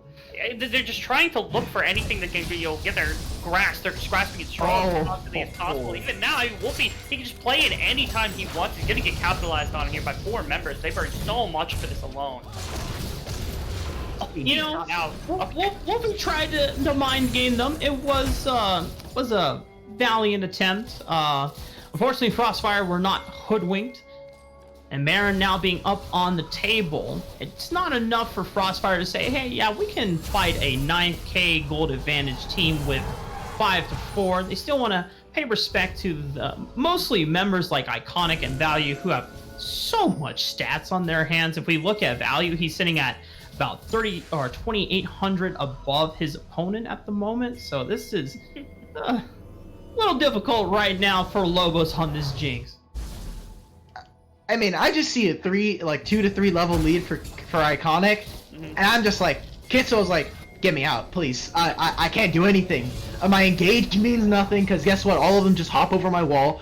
Value's gonna have flash in a few seconds here, so now my Cataclysm, which was already blown, is going to be absolutely useless. And Shady is now like this surprise damage dealer because of how far behind a lot of the Frostfire members. They are starting to catch up. A lot of the gold is starting to at least sink a little bit just because they're farming, but I mean, they're all having to share farm. We're now sitting with Lobos and a Hikey Savage in the same lane. That's not exactly where I want to see TF when you pick this champion. And now they're so weak that they can't even go for 1-3-1. They're letting Quaz sit away, catch them, continue his level lead over Niles. But where are we really seeing this? Until we see this Rumble hit level 16, maybe, this level lead that he has is a little bit more impactful, as the Equalizer will be a little bit more damaging, but realistically, we're not seeing much being done now. Value is just constantly ramping up. Now as Storm Razor, which is going to be a massive problem, specifically to the mobility, speaking to, of Frostfire. And right now, I think in both games so far, we've seen this really heavy kind of pressure from Frostfire towards one lane. In game 1, it was Hikey Savage picking up a lot of it. In this one, the intention was you take Kitsuo, you take Hikey Savage, you put a lot of pressure towards Quas' lane, get this Equalizer going so you can try to find some kills with low balls afterwards, after all that damage from Equalizer comes through. I haven't really seen one good setup so far for that Equalizer. I haven't seen a fight really go their way in that regard either. They have a couple of kills, they have good advantage here for Quas, but outside of that very minimal amount amount of gold that you have for him in a team fight, keeping him at average. Heike Savage isn't doing much except for gold cards. Kitsuo is paper to this Graves right now. I mean, the man's Here we go. reality items, and now you're going to see that in spades if they try to take this fight. Heike Savage still has Zonya's Hourglass, is going to pop it a little too early, but now has a double barrel combos right with Heike Savage's name on an iconic. Gets the last hit onto that one. Beautiful EQ reset. And gets the knockup. Lobos, if he can get these resets, these members are somewhat low, but the Super Mega Death goes wide. It's a field goal, and it's going to be the goal for Maryville University as they wipe out the members of Frostfire. We already see most of the members starting to leave. It looks like it'll be another FF coming out, and game 2 goes over to Maryville University. An even more explosive game, an even bigger gold lead here for Maryville as they take game 2 quite dominantly. I mean, that wasn't even particularly fair for Frostfire. They didn't get much time to play the game. They had the first 5 to 10 minutes, and even then, we saw the trades going on. Quaz was getting himself a lead, but like me and Rebel have been saying, and we've been talking about, the leads have just been disappearing and absolutely non-existent for Frostfire. Having this pick for Heike Savage seemed weird in draft, and when we saw the execution, it was very strange. It felt like it was a bit of an off pick. We've seen him on more of these lane-dominant champions, and I'd like to see a return to form, even with Lobos and Dean on some of their more notable champions. It is just not picking up any steam for the squad. Right now, Frostfire feels like they have no way to actually slow down the pacing of the game. I mean, you talk about you've gone Jinx twice in a row with 2 Enchanter-type supports being able to protect that to the best of your ability, and neither one has worked out at all against the likes of Value and Shady. Not to mention, yes, you get one of your solo lanes ahead in exchange for the other one, and Iconic just popping off in the jungle in both games. I mean, in this one, he was really looking to try to go for that Flame Horizon in the jungle, which is not a simple thing to... That's like basically 5 full clears of the jungle ahead of your...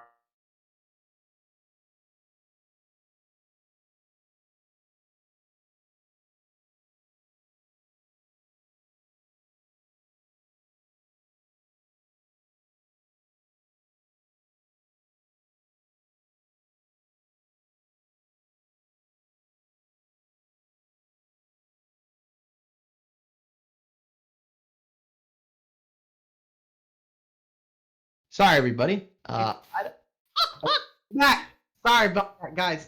Discord is a wonderful program, and we're having about as similar of technical issues that Frostfire had. I think it might just be Frostfire. No, there's a connection between the two. And actually, we do have another connection me and Rafa have to this team, but I think we'll have to bring it up a little bit later. Kind of wrapping up this game, Frostfire need to find some kind of way to even just slow it down just a little bit. I don't care if that means we have Quas sitting on Scion just to really hammer home that R to the top lane, but man, the amount of bleeding that this team is doing after 15 minutes is absolutely nuts.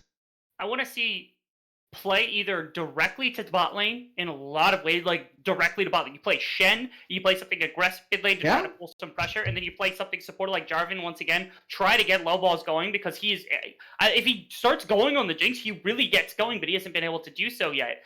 Other than that, if your strategy is to not do that, lane dominant top, lane dominant mid, lane dominant jungle, boom. You take all of top lane pressure. If they want to put resources bottom lane, let them do it. Take it entirely in top lane. Put Niles and put Wolfie behind. Try to get Iconic off of this comfort zone that he's been on in this Graves. Get something going for yourself, because right now, Frostfire isn't having it right today.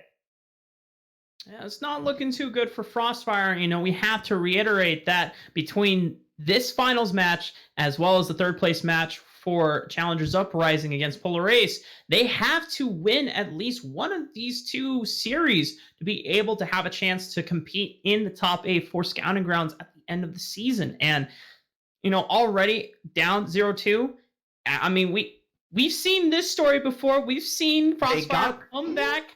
Unfortunately, it didn't net in winning the overall series, but they were able to fight and claw their way back in another 2 wins after being down 0-2. I know I was starting to lose faith, and then watched as they were just getting win after win, and they're just being very, very, very close down to the wire in that game 5. I have no idea if we're about to see the same story against Maryville Esports tonight, and if it will be a Cinderella story, or if it will all be for naught. But Frostfire, they're going to have to figure some things out, and I really hope we do not see the same 3 bans if they are red side again, Dean and Dimitri, because this is this is ridiculous. Yeah, just a little Enough of bit. the salty rumbacks, guys. We'll have a little bit of time though in between these games, right? We're gonna be sharing some information with you guys about how Game 3 will go down. But before we do, we're gonna take a quick technical break to get some things straightened out with the teams, and we will be back in just a couple minutes.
Take a moment right here, feeling like it's out gear. Driving towards the sun with a rose and a gun. Feel the wind in my hair, going nowhere I swear. Like an outlaw on the run, dangerous but it's so fun. Running, running, no. Hold on, don't let go. Running, running, no. Keep running.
Told my boss that I'm done. Had no luck with my mom. Say, what will you do with your life? You know it's hard to survive. A cigar in my mouth. Maybe guilty but proud. Now I'm an outlaw on the run. Dangerous but it's so fun. Running, running low. Hold on, don't let go. Running, running low. Keep running low.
Ladies and gentlemen, we're getting ready for Game 3 here between Maryville University and Frostfire. And, you know, guys, we have a little confession to make. And it does regard, you know, kind of one of our relationships with the players. In fact, you know, Dimitri knows a little bit about this because he's been a part of it as well for the past year and a half. So I've known Kitsuo since 2018, and there's this running joke that ever since 2019, anytime I cast a game that Kitsuo is in, he always loses the series. It doesn't matter if it's a best of 2, best of 3, best of 5.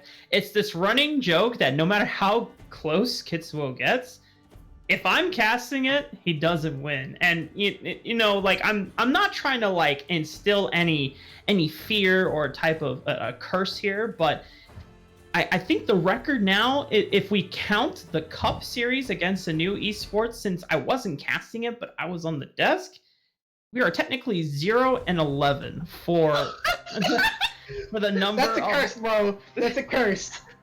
For the number of series that I've casted or been a part of with Kitsuo, and he's lost. It doesn't matter how close or how dominantly blown out they are. It's always a loss, and every time I feel bad. I'm like, even looking at the Sunday finals, I was like, Kitsuo, I should withdraw myself from this series. Like, why? It's like, I don't want to curse you again. But he told me, relax, don't sweat about it. You know, just have a good time, and they're gonna have a good time. So, I mean, now being down 0-2. I don't know about this last game. I don't know if they had a good time. I actually have a question then for Alk. Does that mean that this series and every series of that kind of thing is Raffa diff? Is Maryville winning off of Raffidiff in this one? Because I've only casted like maybe 2 of Kitsuo's games. At least like I remember OPG, an original, Omega 1v1 Poggers Gaming. Yeah, there we go. Omega Pog. I hate that name till I die. Thank you, Sabu. I love you. But I remember doing those finals, lost there. I remember doing Frostfire versus 100 Thieves for the first week of UPL. Lost there. That might be more of 100 Thieves than me, but I do think it is more likely that Rafa does have some influence, whether it be a one that he can acknowledge or just a subconscious thing. 0 and 11 is a hard curse to follow, and it's one of those things that it's like fine. More realistically, it's probably 9 times out of 10 it is just Kitsuo and his squad not being able to defeat whatever team is in front of him at that moment. But I mean, after a while, it gets in your head. Whether you want to acknowledge it or not, it is one of the things that I might lose because of Rafa casting me this. It is something that we have to acknowledge. I'm sorry, Mark. I know you didn't want to go into this, especially after how close they got to beating Anu, and we got to talk about this a little bit after. We got to talk a little bit of this after or before the broadcast, but it's something we got to talk about, man. I know, man. It's history. It's there. At this point, it's almost becoming facts. And every time we come back to it, I'm thinking maybe this is the time. This is the day where Kitsuo and we can break this curse. And I don't have to feel like, oh man, I can't cast my boy Dat's games because I'm just gonna make him lose. And there's I don't want that to be forever the legacy between us. Don't worry, that's my legacy with Niles right now. It's actually getting to this point where he added me. I was like, oh, thank God, he's on my friends list. But every time I'm like, hey, good luck, man. Loses finals versus Supernova. This time, I think we're gonna get a win, and I've got a few more wins under my belt. But thank God, I was getting really afraid after that one. There was a streak of time where every time I cast one of Niles' games, it was not looking good. So maybe Rebel Fox will take that from me. We got potentially 2 cursed people in here. Rebel Fox, do you have any players that you have cursed with your casting?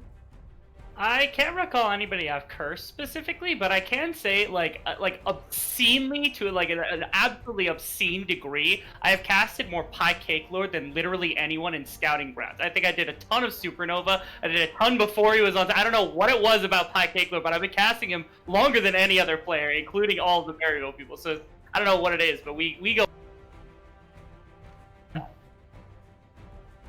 I believe this draft has begun here for both Maryville University and Frostfire, and this time we're finally seeing some band adaptation, folks. The Graves and the Karma bands are coming out. Oh, you'll love to see it. Perfect. I mean, we're already getting rid of a lot of the problematic champions, and now Maryville, there are a couple champions that are going to start to slip through. We think of Ezreal. I can't imagine, like Rebel was saying, that Volibear has not been of too great success to them, so probably not going to be seeing it out from them. And Callista is going to be a really interesting pick. I don't know if we're going to see all that much of it in the series if we get past this game, and Maryville actually seem like they're very afraid of this TF. I think that they're worried that maybe Frostfire, they're like, okay, game 2, that was a little bit of we were rushing a little bit. We were going to potentially go on a longer pause than what we had, but I don't exactly see the TF unless Wolfie just really hates that matchup. Alternative theory was Syndra wanted to be the first pick here. So rather than go back to the Syndra, which you banned in game 1 and game 2, it ends up being the Twisted Fate getting banned because you don't want to deal with that matchup specifically into Syndra. This does leave up both Ezreal and Jace for the side of MU, and they go immediately to Ezreal, which is not shocking. And this is, I say it every single time I cast it, it is absolutely Value's best champion. He does better on this champion than anybody else. You could leave him alone in a 3v1 lane as Ezreal, and somehow he'd still have the most damage at the end of the game in late game fights off the back of not being able to farm for 10 minutes. He's absolutely insane on this Ezreal pick. Frostfire, what is the answer here? Pause champ? No. Oh, baby. Well, Okay. and we're going to have some 4 shots coming out from Frostfire's bottom lane, and the LeBlanc blind pick coming out from High Key Savage says, there is nothing in Wolfie's arsenal that I could possibly be afraid of taking against. And now as Maryville University have to round out their composition, and the Lysandra counter pick might be the option just to practically neutralize this aggressive lane. Didn't we see this exact matchup? I know we keep bringing it up, but didn't Five Fire also take this matchup and get a little bit bodied? I can't remember if maybe my memory is a little bit shoddy. I wouldn't be surprised. But this is actually a relatively difficult skill matchup for the LeBlanc, but Yeah. it's still one that like the right player can take advantage of. High Key Savage could be that player. He's been way more lane dominant than a lot of these mid laners that we've seen throughout SGC. And with this Jhin pick, I'm already seeing that we're going to see a lot of long range engagements. I mean, the Deadly Flourish is one where I think Frostfire could actually really benefit from, especially if they're going to allow High Key Savage and now this Jarvan to flourish throughout the game. We're going to see really beautiful things, I think, from Frostfire. And I'm getting the feeling this could be the game. We're going to go back to that Jarvan pick, and this time he doesn't have to go up against the likes of a Graves, who will ultimately just be able to outpace him very easily. But there's always other picks up the sleeve that if Iconic wants to go for more farming style, he could always take his hands at the Karthus if he wanted to. However, you know, another pick that I was going to mention in the Kindred is not going to be in his pool as it is banned away. Boss's Gnar will also be taken away as Niles doesn't want to play against that champion as the Gangplank. Okay, so they're gonna try and take away as many of these juggle picks. I'm really sad because unrelated to this draft, I was promised an Italy and a Lee Sin at one point. Maybe we're saving it for Game 4. I mean, Frostfire probably are like, hey guys, we play really well from behind, guys. We play when we're down 2 games. Watch that Cup Series again. But I mean, what exactly? So I think they're gonna possibly go for a top lane counter pick at this point, and picking up Bard, something that I love to watch Dean play on, especially if he's not allowed to get that Sona. Yeah, not to mention, you don't want that going into the hands of Shady, because A, Shady's great with it, B, it fits into the roaming potential, especially with value on Ezreal, and 3, if you have Bard into Jhin does not get to ultimate because he's a sitting duck. Oh Okay, my God. please give me that. I haven't seen Iconic do something like this all season. The exciting going for it. Let's go! Oh, Wow. I feel like this has got to be BM. This has got to be BM versus Kitsua, the person who brought out the Kha'Zix first week against 100 Thieves, the first person to innovate, at least for bringing Kha'Zix into amateur for this year. I am super excited to see this, especially versus Kitsua. Yeah, the only question I have left here for Iconic on this Kha'Zix is what build are we going to see, or what iteration? Obviously, he got a huge damage increase in his Q, getting a 20% bonus AD ratio on it. So a lot of times you can just still go full lethality on the Kha'Zix and just start one-shotting carries like the LeBlanc and the Jhin, especially if the LeBlanc doesn't itemize into that Seeker's Arm Guard earlier on.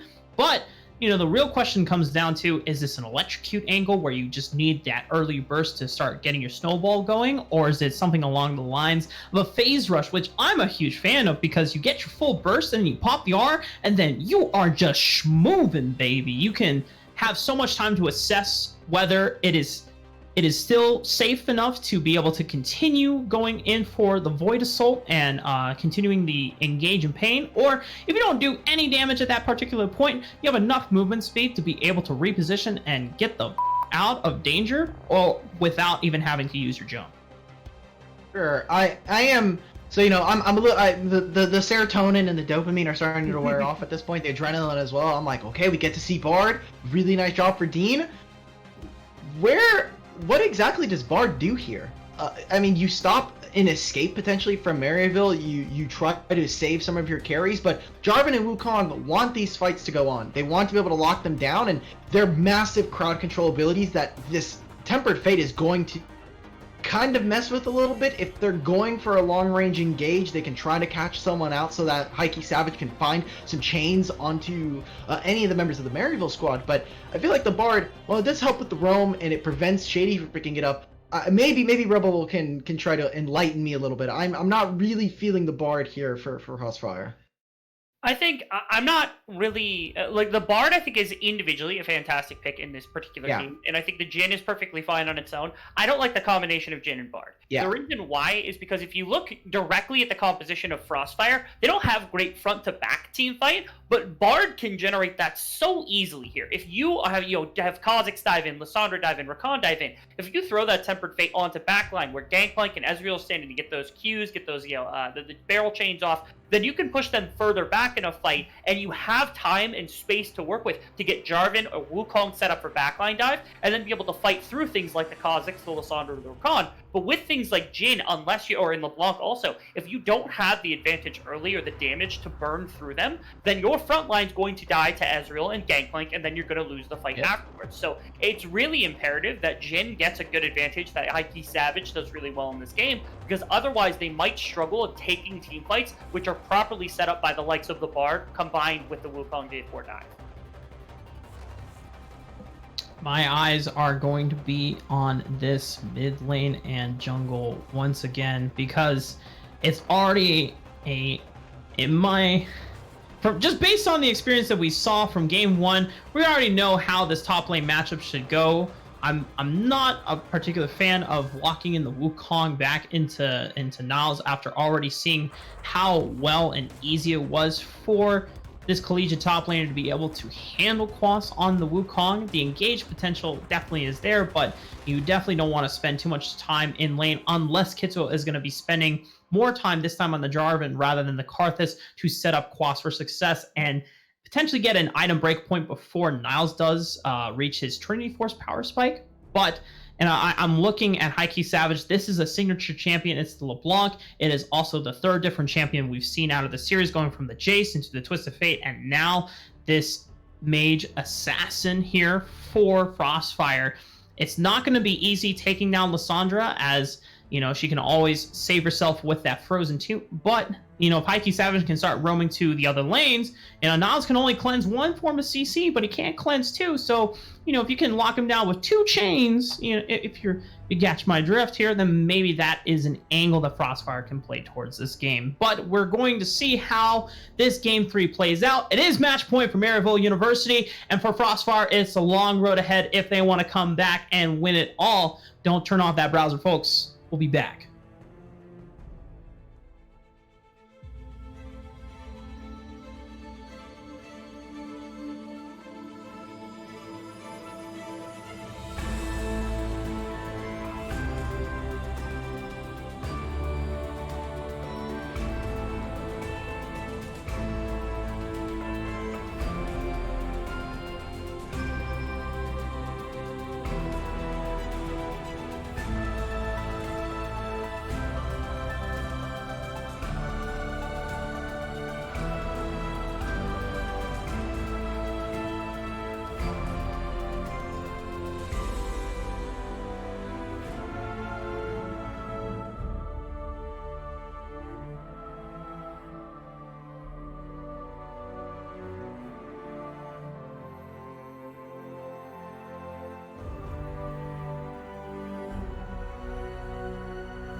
Take a moment right here, feeling like it's out gear.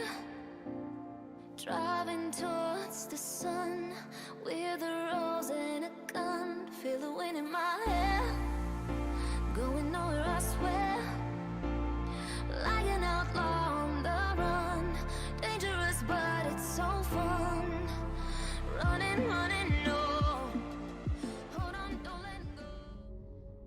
Welcome back, ladies and gentlemen. It is down to the wire here for Frostfire, whereas for Maryville University, they just need to pick up one more win. So now, when you are in the driver's seat, when you're this far ahead, it can be easy to become complacent, to take and relax and say, hey, you know what? You know, we got this. You know, there's no need to stress. We can just relax. We can even have fun.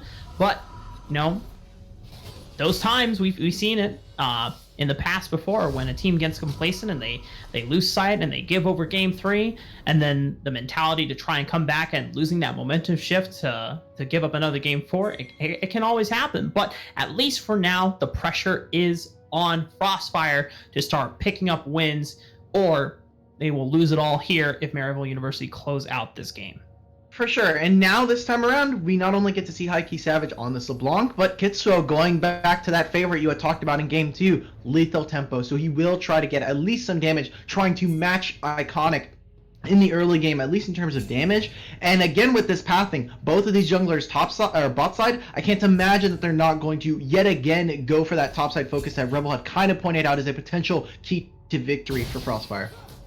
Yeah, in fact, actually, I think this is the first time in the series we've seen both junglers end up on the bottom side, working their way potentially towards top. And given the way that Game 1 went, especially with the likes of like a Niles just dominating the laning phase, and in Game 2, when we saw Kitsuo wake his way up there as much as possible to help out Quas, I wouldn't be shocked to see a little bit of action around top side river, even if it's just for something like the Scuttle Crab, just because of the fact that both these junglers seem to be drawn a little bit to this 1v1 matchup of top side. Yeah, we already saw how. Yeah, I mean, it is this 1v1 between Gangplank and Quas or Wukong is very devastating for the Wukong in this matchup, as he's going to be zoned off the wave, constantly getting hit by those parlay or grasp empowered parlay procs, and it's going to take some time. You know, maybe once Kitsuo does eventually make his way up, he can defend and help Quas regain a little bit of control. But because Iconic is also making his way towards that top lane, as you've already alluded to, Dimitri, it does mean that 2v2 might be a little dangerous for both Kitsuo and Quas to partake in. Yeah, and already Maryville are starting to invest a lot when it comes to vision. Now, the vision, at least for the Scuttle, will go down, but Kitsuo should be seen on this ward as he comes out of his jungle. And because Iconic is on this Kha'Zix, Frostfire should have a general idea as to where he is, so trying to beat him to the punch now. Oh, well, they get the knockup. Niles gets the flashdown. Iconic is waiting in the wings, so don't be baited, guys. There is a giant bulldog. And now with the teleport advantage coming in already from Wolfie, he's going to get there before Hikey Savage will be able to respond. First blood does go over to Kitsuo. He does get the killing blow down on the Niles, but both him and Quas will fall. Hikey Savage cannot pick up the pieces as soon as he might have liked to, but for Iconic, he picks up 2 kills, and that's going to ramp up this conflict. He might be going for an all-in. Lobos is going to have to force the flash out and away. Value will retain both of his summoners, so we can have that advantage the next time they go toe-to-toe. Jesus, Rebel. I mean, this is one way for Maryville to get their advantage. Yet again, a topside gank kind of goes awry. It's a little bit earlier this time, and while Niles doesn't have flash and probably going to have to blow TP on this next back coming up, this is basically stock standard for what we've seen from this series from these teams. They make the play towards topside, and I think there's plenty to talk about in the fact that, of course, Kitsuo was there first, really, really good. Iconic picks up 2 kills in a great roam from Wolfie, who actually had to expend the TP to get there faster than Hikey Savage, means maybe the LeBlanc looking to roam a little bit faster than before. I do want to say something really kind of personal, and this might sound a little weird. It was very strange the way that Kitsuo had positioned those flags, because they were really shallow in that last fight, and I think Niles easily could have dodged maybe some mind games coming out, but they were a little bit weird position. I know it doesn't mean much, but if that continues in the game, I'm curious if Niles is able to see that coming, or if he's able to sidestep, because in a gank like that, especially for somebody that like Niles, who already does such a good job of avoiding ganks, to see something like that and adapt to it really quickly is something that can change a gank if it were to come back to topside. If Kitsuo goes back to something like that, having that same kind of mechanic coming through, Niles might have a better chance of it if he spots that out getting away from him.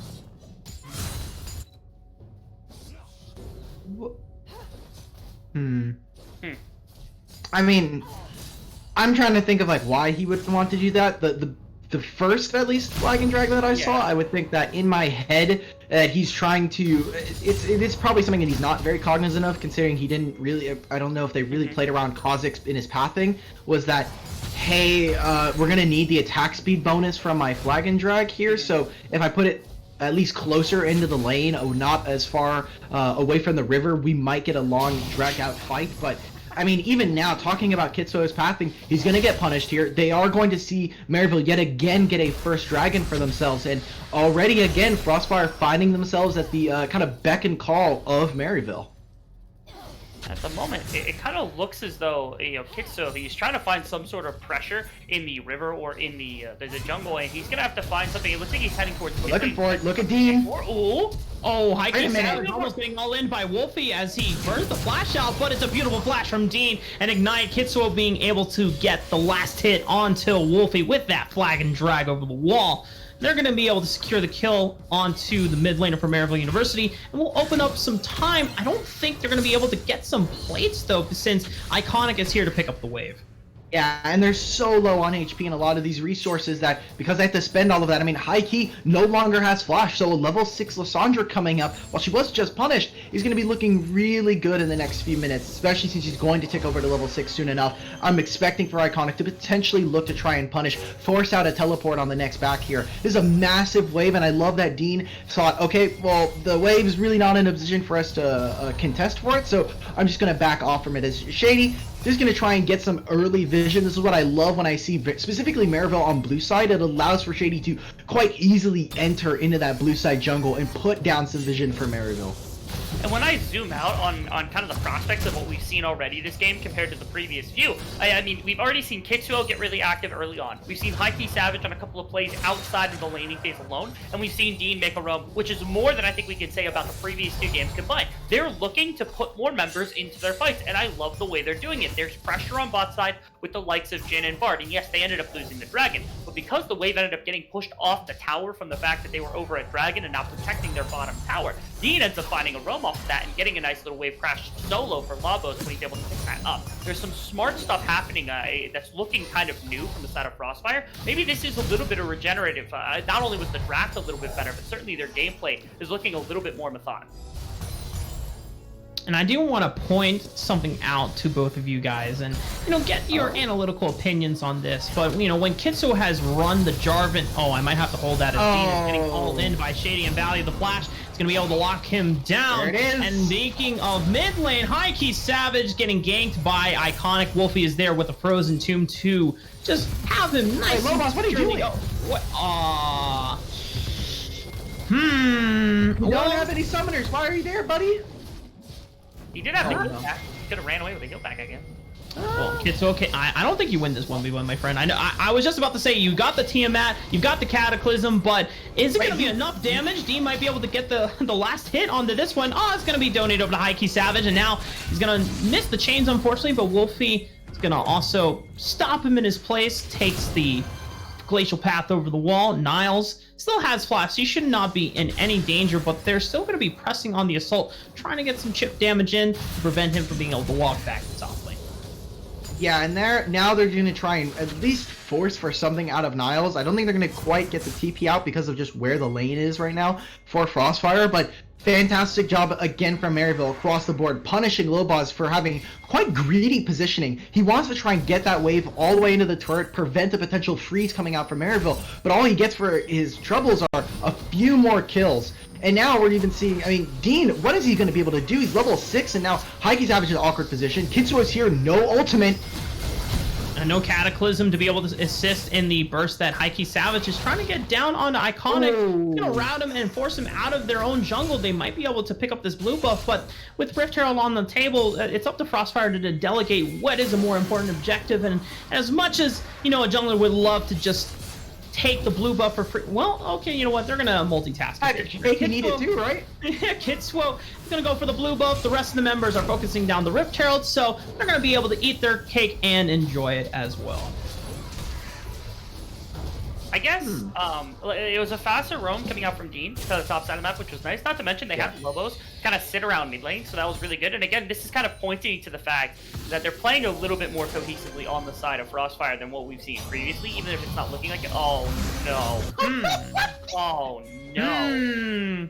You know, I didn't want to say anything. I just wanted to let the magic work its fingers. You know, this is what happens when the Kha'Zix already has his warrior enchantment. He's got a couple long swords to boot as well. No. Lobos try to open up with the curtain call on the value, but this is an Ezreal, my friend. He can always arcane shift out of the range, and now Lobos has got nowhere to run. He flashes away, but it's only going to delay the inevitable once Valley comes back into the turret. It's almost here. You know what? Actually, Kitsuo is going to be able to. Oh. Hey, no. Oh, no. Kitsuo's like, all right. This is way too much damage, and now they're almost getting here. all around under the turret. Why would you cataclysm if there's nowhere to run? Oh, there's the Death Pagan with the glasses too. We're getting it all right now. Oh wait, Quas is actually trying to run down Nas. He might be able to get the first solo kill in this series against the Pirate King. For once, Quas is able to win the matchup, and Heike Savage preemptively flashes in to make sure that he can keep Wolfie on that leash, ready for the Monkey King to walk back and clobber him down with the stick. But Wolfie still has a flash to be able to get out safely. Aftershock is a hell of a drug, that's all I'm gonna say.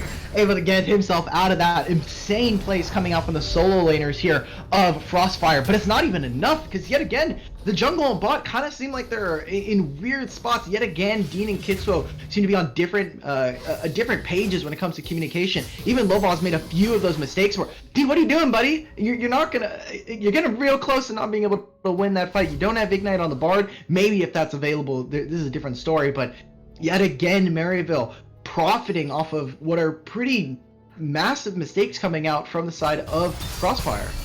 I think individually right now, if you're talking about the side of Maryville, they're just commanding every single matchup. Outside of that one kill that we just saw from Quas, pretty much every single time the 1v1s, the 2v2s across roles happen, it's just dominating for Maryville. And it gets better the more members you throw in from Frostfire, which is why you're seeing them cluster and group a little bit more often, because it's kind of the better way that they're able to fight. But they are able to prevent a lot of these plays from coming through, and I'm a little confused how that's the case. I also really want to talk about the way Iconic has just been dominating this jungle matchup. I know earlier you were talking about Kitsuo specifically, and if you wanted to take this to the next level, rather than going for lethal tempo, which is a lot of back-ended damage with the early AD from Tiamat, if you go Hail of Blades, you have a lot more upfront damage. You can actually kind of match what it is that gets brought out in the burst from the likes of the Kha'Zix for the rest of your team. Doing this. Go. Well, Temper Fate finds its mark on the value, but it might have stalled a little bit too much time to not get the assassination down in the value when they had the chance. And Niles now being at the party at the right place at the right time means that value is just going to be able to walk out scot-free. For Frostfire, it doesn't seem like that was probably the best move in terms of. Hey, no. They don't have any vision for this. They can't stay for this unless they're able to cut this wave all the way. But Wolfie's here. He has the ultimate available. Here we go. Oh, well, value is going to get taken very low with a lot of burst damage down on the Lobos and Heike Savage. And it's just an easy as 1, 2, 3. That's 2 members down for Frostfire. Could be a third as Lobos is getting routed off his path of escape. He's just going to try and take one for. Oh, no. Oh, my God. I mean, what can I say for Frostfire? They are. It seems like they are trying their best, but either the means of communication are just not on the same page between all the members, or Maryville University are just always seemingly one step ahead of these guys. Here we go, and now Kitsuo having to take a pretty greedy path here just to try and at least get some gold back into his team and specifically onto himself here. Like you were saying, I would have loved to have seen essentially a lethal tempo, or sorry, a Halo Blades if this was possible, but having to crack that Rift Herald open there and not on that bot play that we saw really is going to be detrimental. I would have, I'm sure Frostfire would have loved to have had Lobos pick up some more plate gold for himself to at least get himself even, because now we're getting into the point where Ezreal's so strong. Not only was he sitting on Mana Muni for a long time, but that last fight had him sitting on Sheen, where he's just going to ramp up so much damage compared to Lobos on this Jhin, who's sitting on only double pickaxe at the time, but now he's finished his Iceborne Gauntlet, and again, we're going to be seeing Dean caught out on this Bard. You get the junk drawer of AD items coming in from the Jhin, and unfortunately, you're already 2 items completed down on the likes of value on this Ezreal, which is one of his better chips. You see right there, even Kitsuo, he finds an ultimate on the Shady, but he just walks out. There is no follow-up from the remainder of the team. They don't have the damage to follow a lot of the damage that's coming through. Maybe the thought is eventually, if you can get to a point where Quas can get a nice engagement combined with Cataclysm, that's when High Key Savage Lobos begins to get more effective. But for a little while, at least for the meaningful future, it's going to be really tough to try to get anything to get mid tower off the back of that Rift Herald, but still really tough findings here from Crossfire to get anything on the map. And look at this. Crossfire potentially trying to find something on the value. They get the Tempered Fate once again, but Look at that. I mean, we've seen this story before. It actually just buys enough time for Maryville University Here we go. to Quickness. make the defense, and now the counter engage is potentially on their side. Wolfie doesn't have flash, but he has the Proto Belt to be able to get in range, looking for a target to lock down with that Frozen Tomb. Members of Frostfire, fortunately for them, are going to be able to walk out safely, but Iconic has a lot of time to be able to work on the mid turret. Wait. Beautiful footwork from Shady is able to dodge the engage from Kitsuel, and they're going to be able to lock him down. Value gets the killing blow. Quas is now finding an engage of his own, but there is no one there to follow up from Frostfire. They're all discombobulated, and Maryville University are working like one well-oiled machine. A triple kill looking for Value, potentially a pentakill. Give it to him for Maryville University! Star Collegiate bot laner! Value on the table and leading the charge for Maryville. It's going to tilt the members of Frostfire out of the game, and it's going to be the series. Maryville University are your Risen Championship Series winners! What the hell? They just completely fall apart. They don't even get to finish out the game. We're waiting for call on Lobos, but Value gets to close out the series and the game with a pentakill. I can't imagine a better feeling than that at this K. I mean, what was that from? I mean, I know we talked about the curse, but at least this time they didn't give us any series of hope. We were like, okay, you know, the draft is looking a little bit more, like Rebel was saying, intellectual, but this time, Maryville, no qualms about it. They're saying, we're just going to stomp your dreams. We're going to make sure that you have to win against PA to finally lock in 8th place. But we're sitting pretty up here in 3rd for Scouting Grounds. And Maryville looking incredibly dominant this series. And Rafa, I mean, we talked earlier on, and right before the series started, about how this could be a statement win, even though it's not that important for Maryville. And this Frostfire team, I mean, they're competitive. They're going to play Polar Ace. They played against the New. They had really good series. They played against a couple of these. How about that for a statement right there? If this team comes out, beats Polar Ace, if this team came out and was competitive with the likes of Anu, imagine if this Maryville shows up to Scouting Ground playoff. That is not a team I want to run headfirst into. Yeah, this was a very not only convincing win, but a win with flair and just pure dominance. I mean, Maryville Esports, or Maryville University, not only bringing out some of their comfort picks, Niles getting gameplay every single game, but also being able to see a blend of styles from Wolfie as well, going from the Karma in game 1, then proceeding to the LeBlanc in game 2, and now the Lysandre in game 3. You know, I don't give Wolfie a lot of credit in the past, and and I feel bad now, but I really feel like within the past couple of weeks, he has really stepped up his play. It's not easy to step in once Julian left the Maryville University roster, and I think I'm not the only one that always questioned, well, Julian was always the super hard carry. Wolfie is now just someone who plays for the team. He plays for utility to set up everyone else, but he could never be in the carry role. But he did a damn good job of ensuring that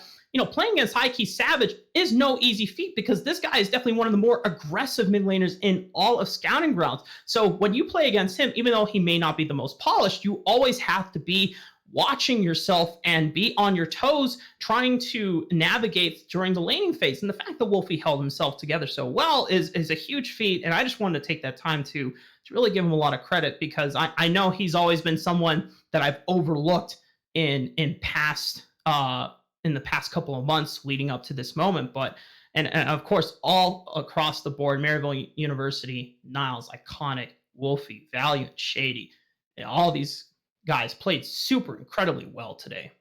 Yeah, and across Risen, I think they were able to, just across the board in general, they've been playing at a pretty okay level. I think that this was a decent walk in the park for the top side of Maryville, and a very beautiful showcase for their bot lane. There have been a lot of doubt and a lot of questions as to whether Shady and Value, they are a very decent and a very highly rated bot lane. But after that Supernova series, I had my own questions, and I'm sure a couple of other people said, is like, where do we rank Value and Shady, and especially with other teams like Radiance, where we have Andy, Benny, and Cal, who have been fantastic and have started to slip. I was looking to see how Maryville were going to be able to play around this bot side, show a little bit more of their well-roundedness. And while Niles basically showed us that, hey, I'm still performing at a pretty decent level for myself, Value took it to these guys where Rebel had set up, we were talking about this, that Value and Shady are a perfect bot lane to try and match Frostfire's laning phase, and especially trying to go into the later game stages, that their scaling is fantastic, and Value's positioning and Shady just as a player are great for the Maryville team. But I mean, this time around, every single laning phase was banger after banger matchup for them, doing absolutely the best that they could do in each of them. I was incredibly impressed by these guys.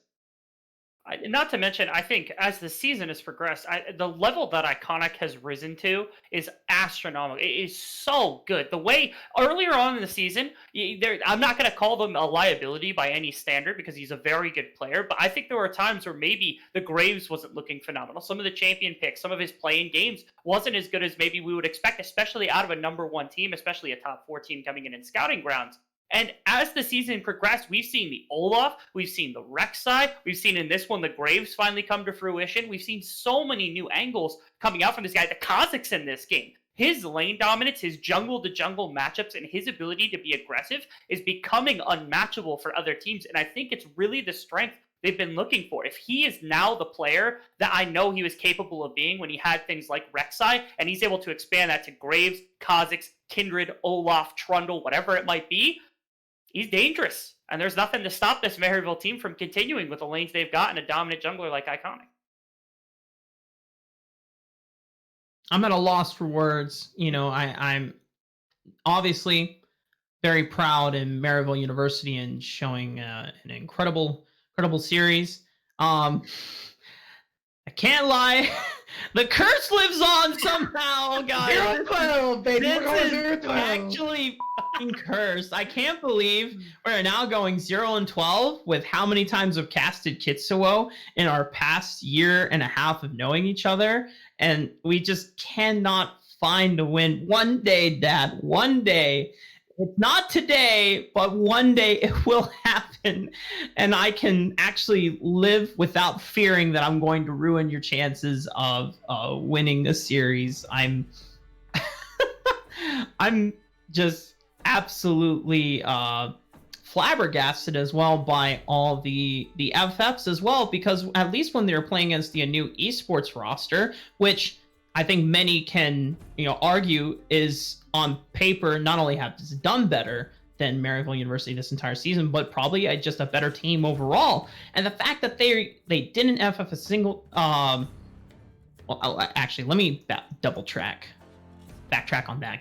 They might have FF'd one game, but they fought tooth and nail trying to go all the way to the distance, and they went to game 5, right? So for me, it is a little curious to just completely, FF all 3 games, especially game 3 when this is the last one. I don't know. I can't imagine what's going on in their heads, and mental. They're saving mental for PA this week. Well, maybe that's the angle. Maybe that they say, you know what, Risen finals, it was doomed from the start. Let's just try and save all of our best practice and our best picks and our best strats for the PA match. Hopefully for them, it is an easier road, as they need to beat Polar Ace in order to get into scouting grounds for the top 8. Not have to play a bunch of tiebreakers, which we still there hasn't been too much news about that, so I'm waiting for Faceit to put out some information. But yeah, they would be in a 3-way tie potentially with the likes of. Right now it's a little bit weird. I'm still waiting for Faceit to clarify, but there is at least a tiebreaker situation potentially coming up for playoffs.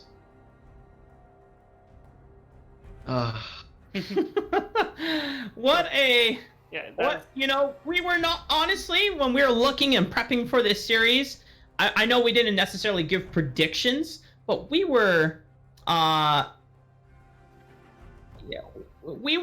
expecting such a quick 3-0, and even if it was a 3-0, we didn't expect it to be so fast. I mean, we started this broadcast literally 2.5 hours ago. We thought we were going to be here at least 10 p.m. EST minimum, but the fact that we're here already, it's, we've got a couple things lined up for those who still want to stick around and hang out, because we had some things planned just to keep you guys entertained, and maybe you can join in on the fun and make some predictions of your own. But before we get into that special event, I do believe we have an interview lined up for one of the players for Maryville University. We're not sure who is coming on. Value. I personally would like to. Production is telling us. He has blessed me by giving me. That was my first pentakill that I got to be a part of cast. So, thank you, brother. That was Wait, for Maryville, or just I can't imagine you haven't done a pentakill before this time. No, I literally have not casted a pentakill at all in what? Yeah, I've never had a pentakill. It's yeah. I can't. I'm gonna pretend I didn't hear that. I think with that, Rafa, do you wanna do a? I think we're gonna head to a short break, ladies and gentlemen, just to try and get this interview set up. Yeah, we might do some things on the side and signs. So yeah, don't leave, folks. We'll be right back.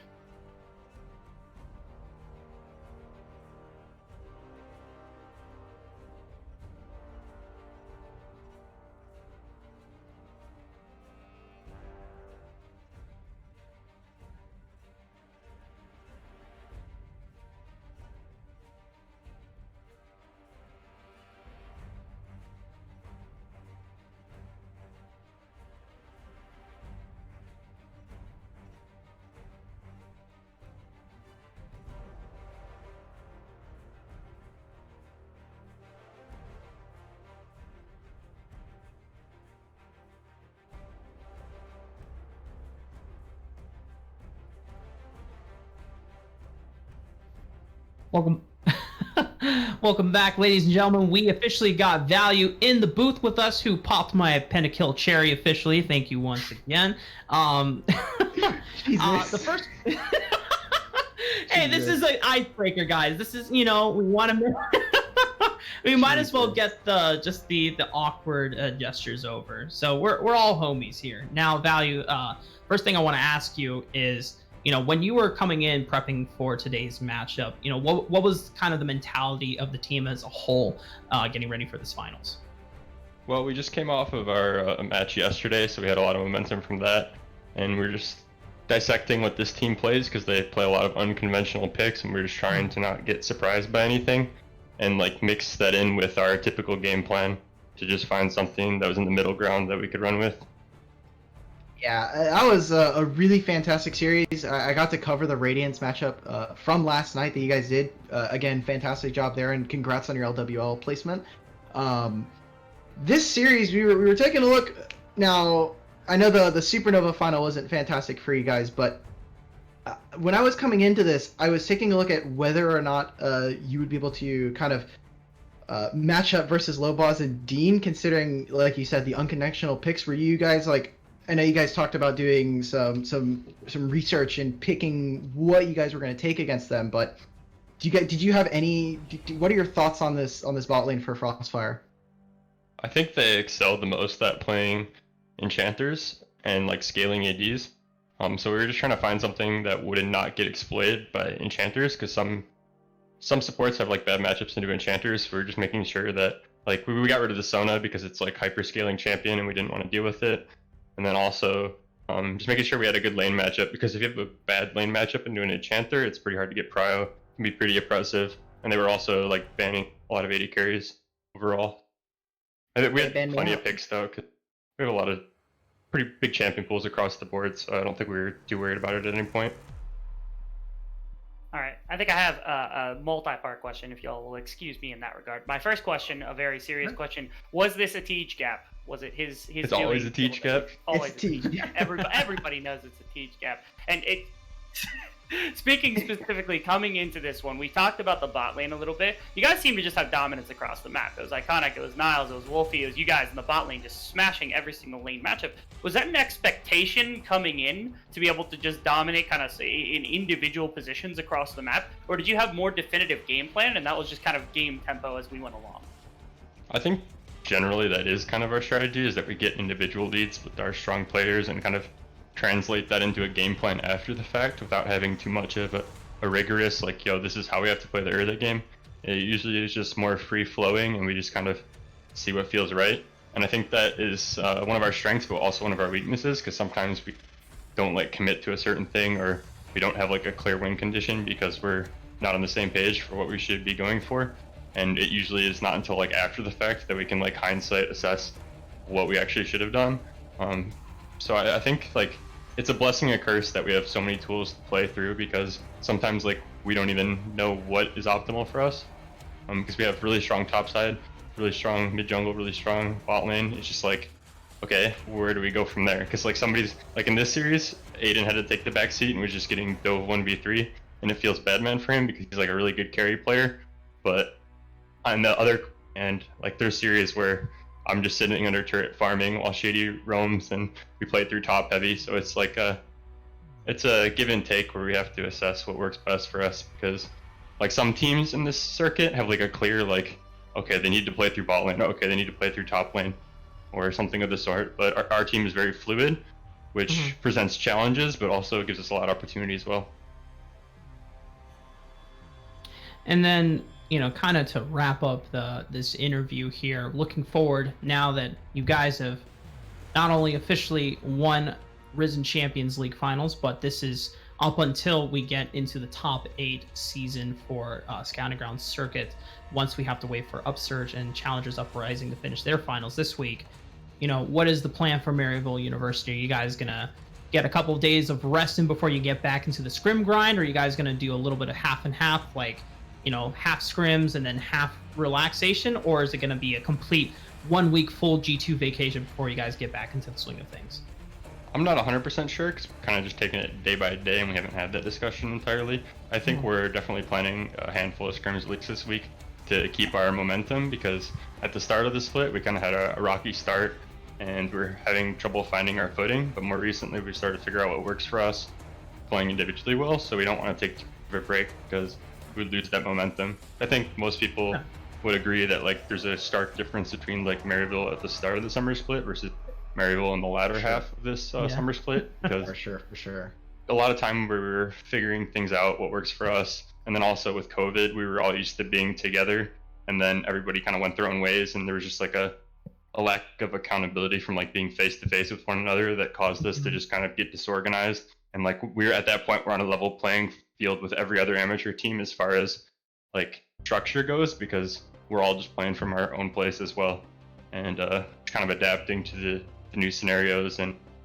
also like we're a team that does very well when it's crunch time, and I feel like there was like a lack of pressure at the start where we're just kind of playing lackadaisical, because we're like, oh, we've got all these leagues, not each one of them doesn't really matter that much, we're confusing leagues with each other with amongst a hectic schedule, and it's just kind of chaos. Whereas now we like have more concise objectives and there's a more finite amount of games, so we're really getting down to business and things out. Right. You know, the adrenaline rush definitely helps things kick into overdrive, but when there's too much going on, then things definitely can be a little bit complicated and complex about, okay, do we put more priority in performing well for this league, or do we put more priority in doing well for this league? And I can say that I'm very happy that at least you guys were able to do extremely well in one of the, and actually I would say 2 and potentially 3, since you guys were able to make it so far in both Focus and Upsurge. But it's nice to have that dub as the champions in one of the Scouting Ground Circuits League to be able to take forward with you. And as you said, I really respect that you guys are trying to keep this momentum going for you guys. And as someone that does care about all of your performances, always make sure that you're not burning yourself out. But obviously all 5 of you guys are going to be the better judges of yourselves individually going forward. Before we let you go for the interview, is there anything else that you would like to say, Value, or is there anyone you want to shout out in particular? Thank you to my team for letting me get that pentakill, because I think that was my first pentakill for this summer split, and that's probably because I've gotten like KS like twice with this team. And Niles thinking turret, he's just like, hey, I'll take that, don't worry, buddy, you can get it next time. Yeah, no, but my team was like really adamant about giving me the penta. They're all calling for it, like, oh, I'll tank the turret, I'll give it to you. So that felt nice that my team's got my back and was enabling me to do that, because I couldn't have done that without them. Yeah, that's about it. Just having fun, trying to close out the season strong. Nothing much else going on. Follow me on social media, Value247 on every platform. Banger videos talking about 80 carry. Yeah, weekly YouTube uploads. That's There where to we find me. go. True. And you can also catch him on Twitch at twitch.tv/ is it still Value? It's Value247 on everything. I haven't streamed recently, so I'm kind of just not streaming during this to just full focus on it, because when I stream, I kind of get into like a entertainment, lackadaisical, like not really try hard mode. Yeah, so sure. Haven't been streaming much, but everywhere else you can find me, Twitter, Instagram, all that good stuff. Hell yeah. Okay. Well, thank you again, Value, and congratulations to you and the rest of the Maryville University squad for taking the very dominant 3-0 today. Thank you. All right, ladies and gentlemen, without further ado, we are going to let Value go, and he and Maryville University can have their celebration. But there is something that here on Risen Esports we wanted to address. We kind of let you guys know about a little something that we had planned. It was going to take place during a premeditated break between the two teams, but the break turned out only to last like 2 or 3 minutes, so we didn't have a need to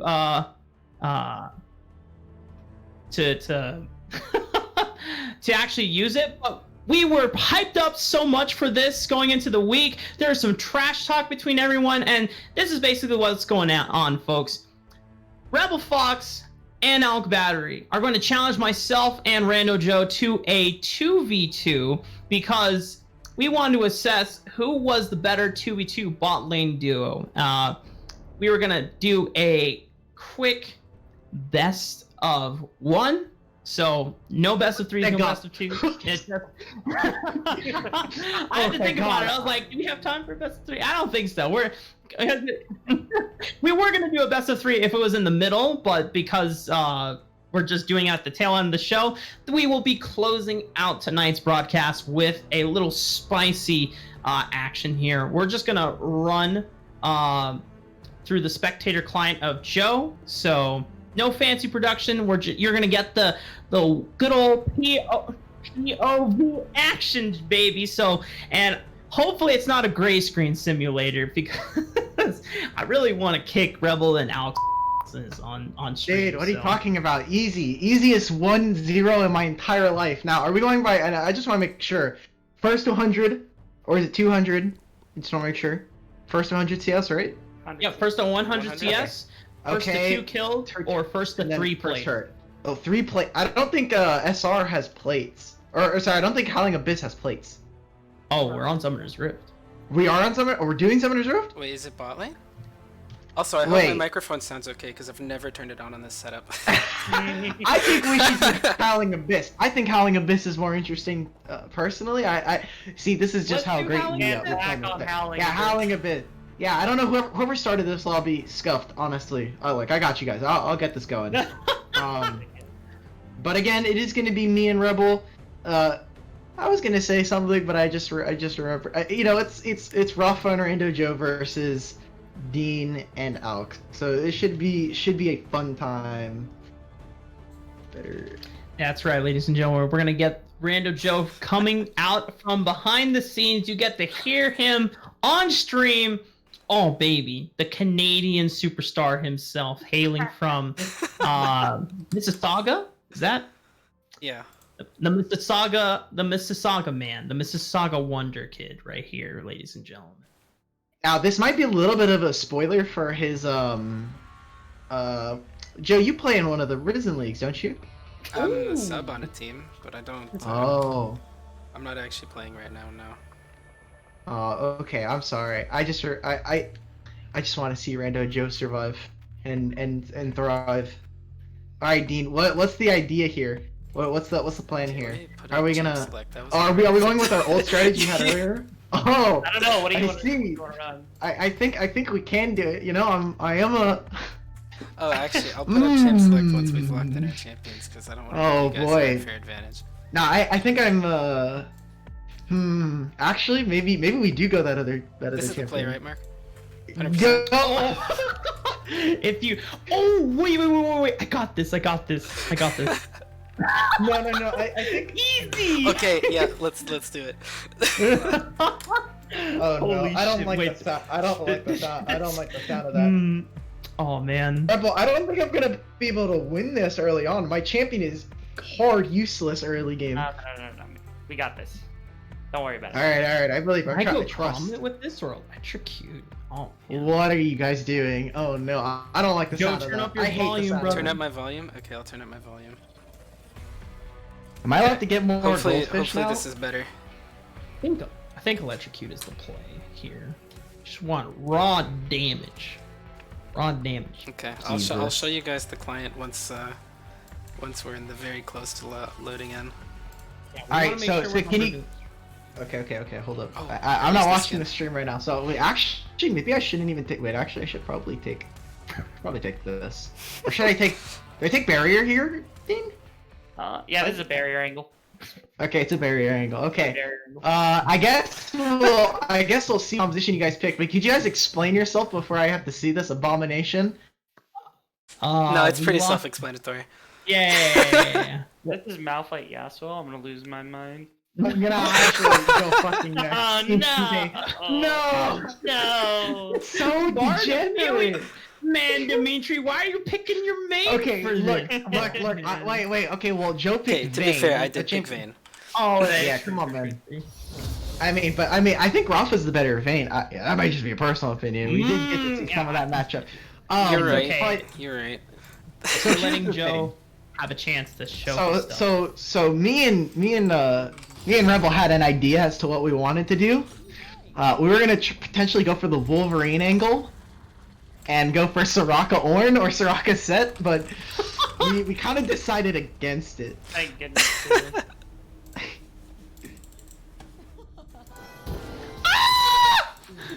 Jesus. Okay, I get Alright. arranged so hard. This is gonna be so difficult.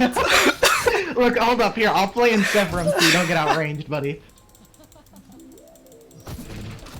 Oh, no, Calibra. Wah. Yo, I'm Articuno, baby. Wait, where's my emotes? Okay, I hate this 1v1.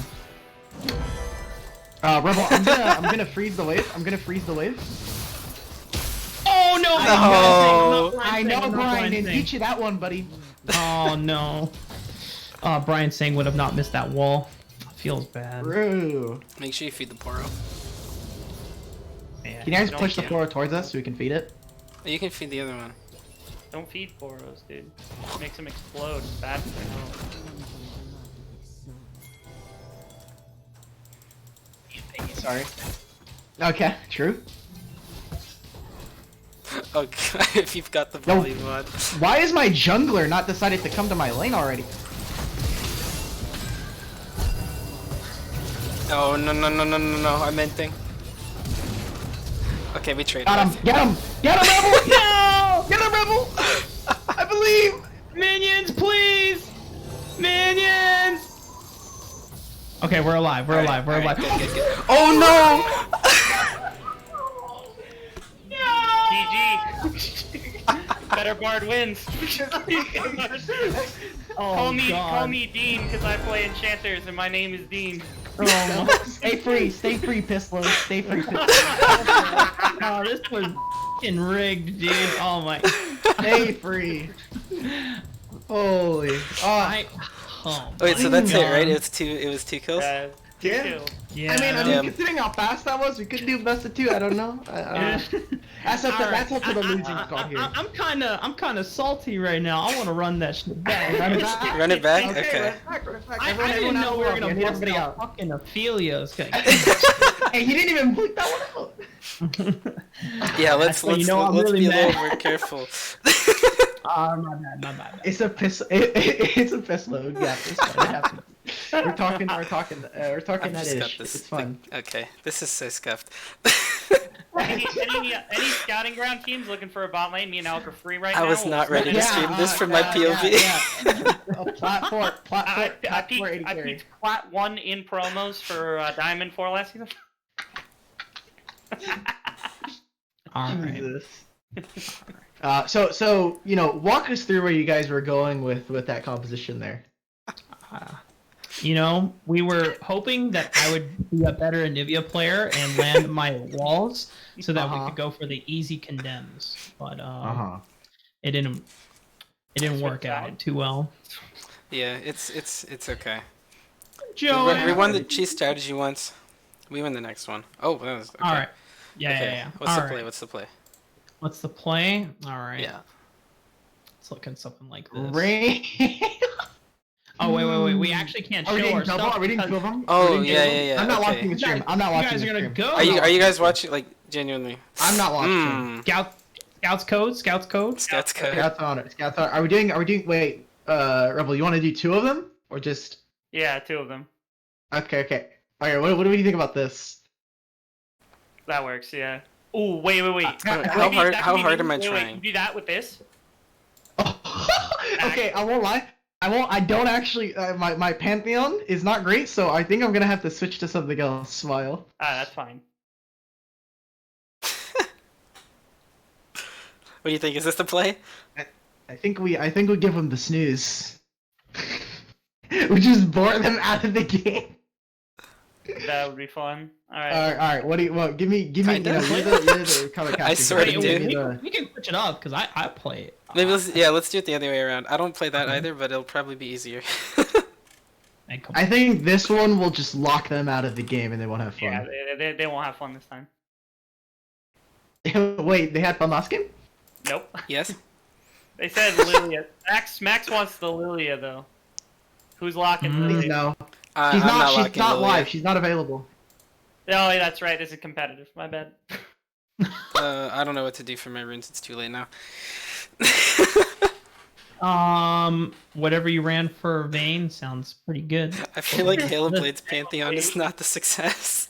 Actually, I've seen Halo Blade Actually, it might be Pantheon- okay. Yeah. Yeah, because just check this out. When you oh, you Have fun, have guys. electrocute. That's fine. Yeah. No, I did switch it to All of us electric. have Yeah. electric. All of us have electric. Good luck, by the way. Have fun trying to interact.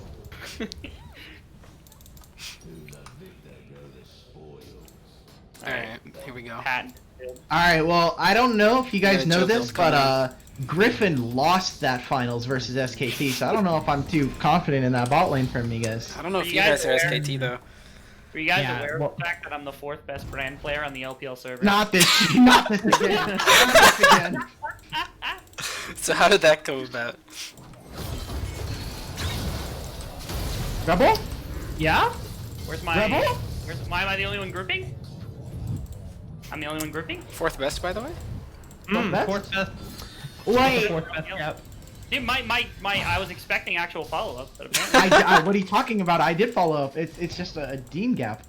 evidently. 2 Deans in a row. Wait, I'm not Really, playing Hex Panther. Drinker? Yeah. Hex Drinker, dude? Really, Joe? Jesus. Against this, every single time. The insecurity is showing, brother.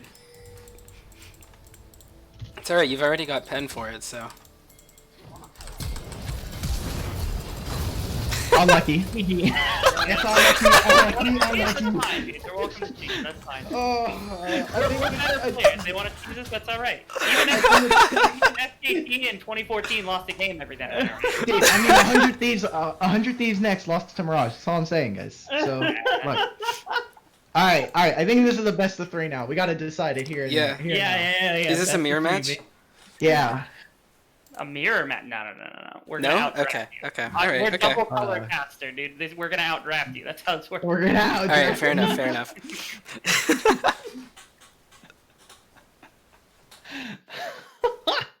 Jesus Christ, dude. That was Damn, my you first two time guys- walking in Pantheon since they reworked him. Hell yeah. I told you, you just point and click stun. Oh my god, it's free. Okay, wait. I will create it. I got an idea Rebel, here. that's the wrong DM. Oh no, they figured out our strategy. Oh no. Oh Oh, dude, they found us out. Mirror match, Malphite, Yasuo. This is a terrible idea. That sounds Alright. Oh no, so that's our bad. number one strength, our color cast. Alright, guys. Now that it's the last game, we're gonna introduce bands. It's a tournament draft. Oh, wait, Okay. let's go. Oh, okay. Oh, Yeah. Alright, Dean. What are we feeling? Wait, tourney draft. I'm thinking Talia Pantheon. Alright. Oh alright. my You really fucking get god! five, man? Come on. Mark, what have we been? I don't know their champ pools. All right, we're good on bands. We don't need to do anything. else Okay, here. okay. No. We're good on band. Wait, so how does 5 bands work in 2v2? Don't ask. I guess we're gonna find out, huh?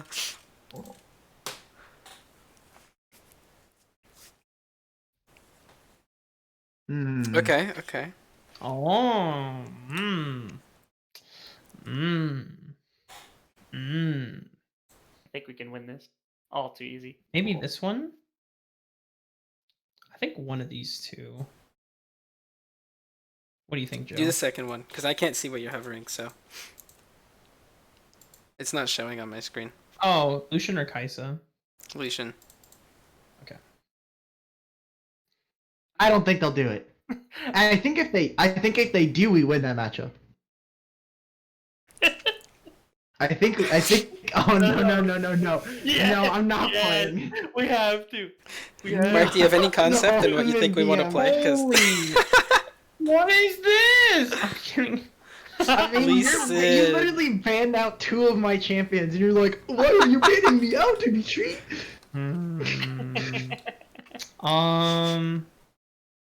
What is? Problem is, I don't know what Rebel Fox plays. So like Me he's, neither. Dude, you should ban his Alistar. It's nuts. you know what? Why not? Oh, okay, No, okay. wait. Fiddlesticks. I like Wouldn't it. that Not letting you. be, wouldn't that be mean though? What are the last one? Yeah, the one I just put in. That would be mean, dude. It would be, but like, I kind of like that first angle we had. There was a problem selecting your champion. Please Alright, I try. guess we have to do that now. No, it's fine. Oh, alright. Oh, okay, okay. Oh yeah, absolutely.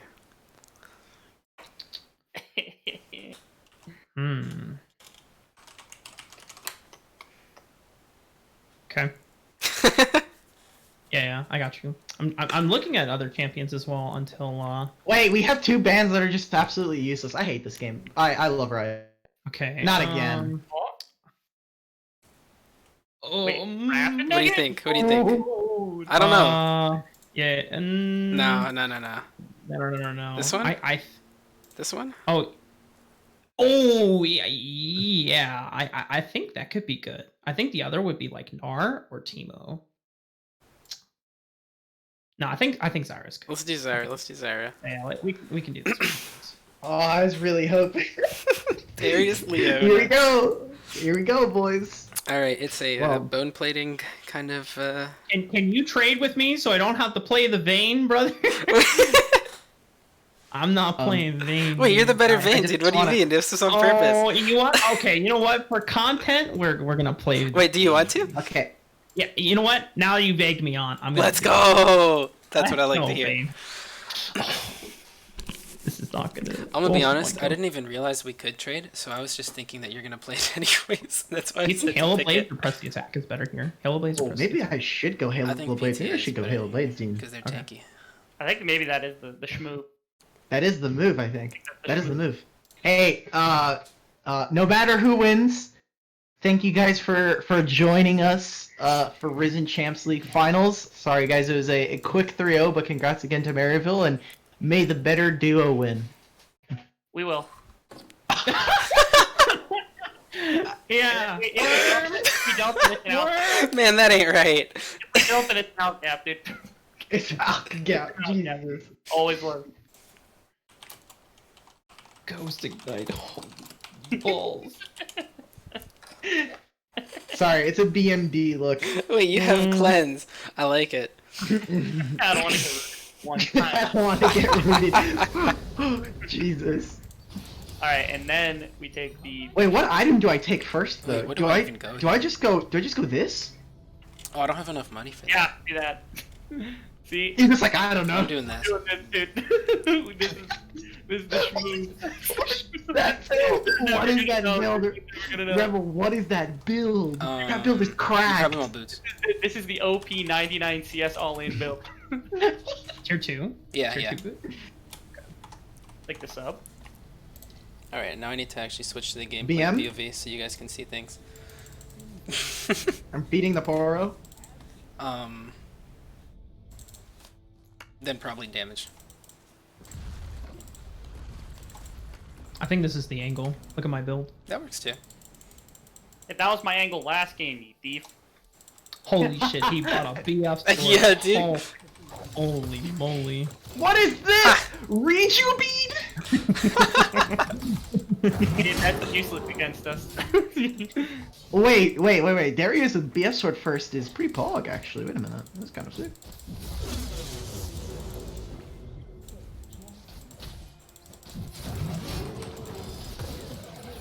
Oh.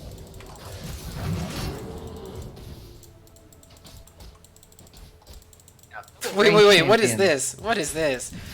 Why do you have a Kerch's chart? Wouldn't you like to know, Weather Boy? Man, I'm behind on the Leona tech, I guess. Mm-hmm.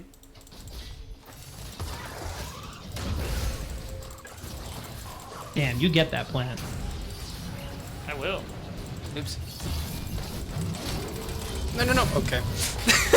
Oh, Why don't you turn this card? Kerch's chart.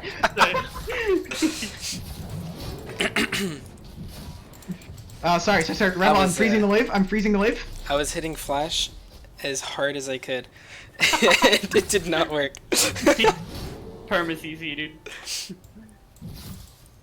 Alright, I've countered it. I was just giving them a little, Little taste you of know, victory. yeah, let them feel better about themselves before. holy sh... Wait. Oh, we lost vision. That's Why can't okay. we get worse in this game? Wave clear angle.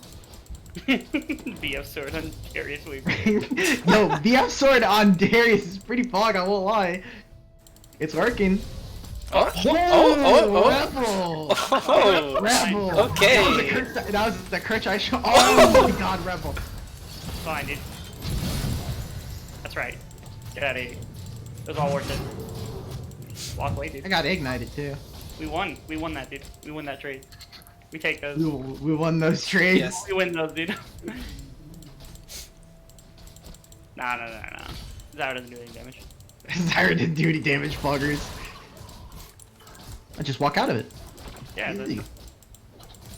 Just don't land. Yeah, just don't get hit. Don't make a lose.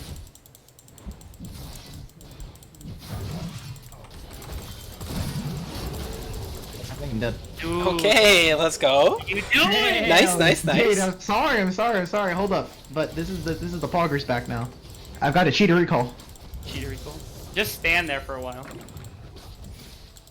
Maybe if you landed ultimate back there, we would have killed. We would have already won. Maybe.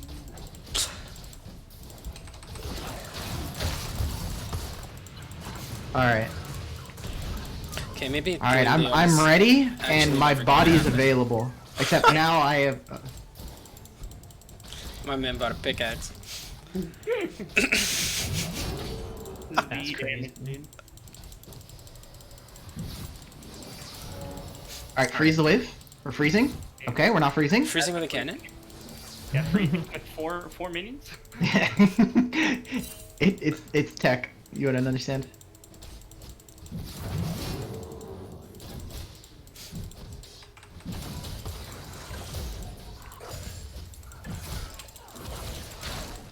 Wait. We just win this though. Zyra's playing. Yes. Wait.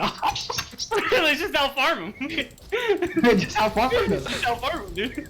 Yeah, just make it that long. Wait. It's alright, I'll never summon another plant, and then they won't fight us. There we go. They'll just wait There and we see go. us. Crippled champion, by the way.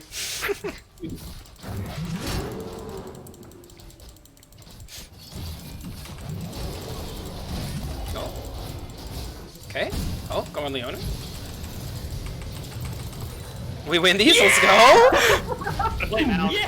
Oh baby! Dude! You ran away from the fight, my Let's go! Imagine You didn't even ping. imagine taking Darius and then just not You didn't even ping. You didn't even ping. out diff, by the way. Holy, All you I'm didn't gonna even say is ping, producer man. gap. Out diff, So nuts, bro. Ah, so unlucky. That was just a Honestly, huge, taking huge two producer range- gap. Still taking two ranged into two melee is kind of cringe, but that's just me. Yeah, I mean, we were testing bot lane champions, so like, Yeah. nice try, guys. I appreciate Yeah. you trying to win, but I was right about the reverse. Hey man, like we said, it was a fun best of 3. It was a good 2v2, and you know, If we combined all the game times, we probably got up to the time in between setup and all of this, like the same time for game 3. Oh no! Oh my god, dude! And on that note, They're already This is dead. my partner. This is my alone. partner. He's toxic. Oh. Oh. Well, ladies and gentlemen, without further ado, that will conclude our broadcast for tonight here on twitch.tv/risen_esports. Thank you all for hanging out with us and joining the show. Have a wonderful evening.